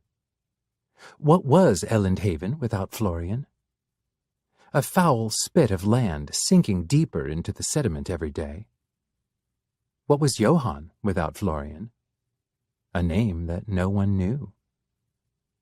Who would ever have thought that a thing, once named and held in open palm, would want to curl up and stay there forever? Johann stroked a hand down Florian's side to feel where his guts were loose and spilling out onto the floor. It was hard to believe it came out of him, the same slippery meat that was stuffed inside everyone else. He pulled off both of his gloves and took Florian's hand in his bare palms. Florian, this is a stupid way to die. Florian struggled to speak, but there was blood in his mouth. Johann gripped his hand harder. After all that, you can't intend to actually die. Goddess, Johann, shut up. Florian coughed up blood all over his chin, over his collar where mud had been streaked the night before. There is still one thing I need you to do. Come closer. Johann obeyed. What else could he do? Florian set his free palm on his forehead. It was fever-warm. If a rejected gift comes back to you when you most need it, wouldn't it be blasphemous to refuse it again? I don't understand, Johann said. But he did. Not in his head, but somewhere deeper. He understood it in his bones. A stone kept in a lonely boy's pocket. A toy that cannot be broken. Florian probably waited all these years for Hallandret to send his sister back to him, but here was Johann, and here was Florian. It had to mean something. To Johann, it meant everything. Florian's veins began to glow, bright through the sheer fabric of his tunic. The monster felt his memories come loose under the sorcerer's beautiful, smooth palm, easy as a tooth unhinged at the root. The glass of his mind flew apart at the cracks, and the pieces were sucked under the water, taken by the tides to wash up on distant shores. He would never know their names. Blue-lipped and shivering, Florian whispered, "A Hallandkind exists to make its master's dreams come true. So go forth and do that."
John. For a long time he didn't have a name. What he had were long fingers that knew the grip of a knife and a face that drew victims in. What he had were eyes that remembered streets, feet that knew gutters, palms that creaked in leather gloves and forgot the stain of blood easily. He got his name from the coroner who looked over his body. Another John Doe washed up on shore, lungs crushed under the water. Boils found beneath the armpits, but no signs of internal hemorrhage. Probable cause of death? Drowning. A lovely gift from a dead man. John made sure the coroner died the moment the knife went in him. A clean death. John needed his clothes. It was not safe to stay in Elendhaven. A constable had seen his face and remembered it well enough to draw a facsimile. The moment John saw his sharp nose and long chin on a poster, he put his affairs in order and stole a train ticket south. Elendhaven was not long for the world besides. There was a plague tickling the borders of the city, and word was no doctor could find a cure. It followed John through the city's guts, taking those his knife passed over. Magical, they whispered. A month back there was a queer death on the edge of town. A mage hunter turned up dead in the home of Herr Florian Leichenbloom. Her body was a whole room's length away from the dead dandy, her throat mysteriously crushed. They whispered that the Leichenblooms had cursed them again. Any day now, the whole city was going to fall into the ocean. Anyway, there was more fun to be had in Mittengeld. Sandhurst was a city bigger than Elendhaven by more than 5 counts, and an easy reach by train. John eavesdropped on the mitten folk beside him as he watched the countryside clip by in blinkered still shots through the cabin window. Removed her womb and took it with him. That was, it says, after cutting her right up along the insides of her thighs. That's the 3rd one this month. What else was done to her? Just that. It's not like the last one. Oh, that ghastly business with her face. Cut her lips off in 2 pieces. What do you think he means by all this, the murderer? I don't think it means a thing. It's the age that we live in. Those poor dears. They were in the wrong place at the wrong time, that's for sure. A pause in conversation, and then, do you think this will be the last one? John had to bury his face in his coat to keep from laughing. What self-absorbed idiots, he thought. So bored with their lives that they hungered for news of mutilated women. Unwise to dream of death in a world where someone has the power to make those dreams come true. You never knew when the man sitting next to you on the train was an honest-to-God monster. At the station, John was stopped by the ticket master. I'm sorry, I don't remember you getting on. May I see your ticket, please? John did not have one. He'd gotten on legally in Elendhaven, but jumped the connection when the security wasn't looking. He shot the man his biggest, sharkiest grin and slapped him on the shoulder. Don't worry about it, he said. The ticket master got an odd look on his face, all watery and half asleep. Go on ahead, he murmured, eyes sliding right off John. Ah, that was more like it. As John jumped the gap to the platform, he heard one of the passengers behind him begin coughing. He took a deep breath of Sandhurst air. It was crisp and smoky, filled with steam and noise. It was nothing like Elendhaven, this city with wide streets and sandstone buildings and fountains that spit up clear water. The train station was bustling with hundreds of people from all walks of life, cottons to silks, silver changing hands, middle-class women with smartly dressed children waddling after them like a line of ducklings. Oh, yes, there was mischief to be done. Whistling to himself, John put his hands in his pockets and disappeared into the crowd.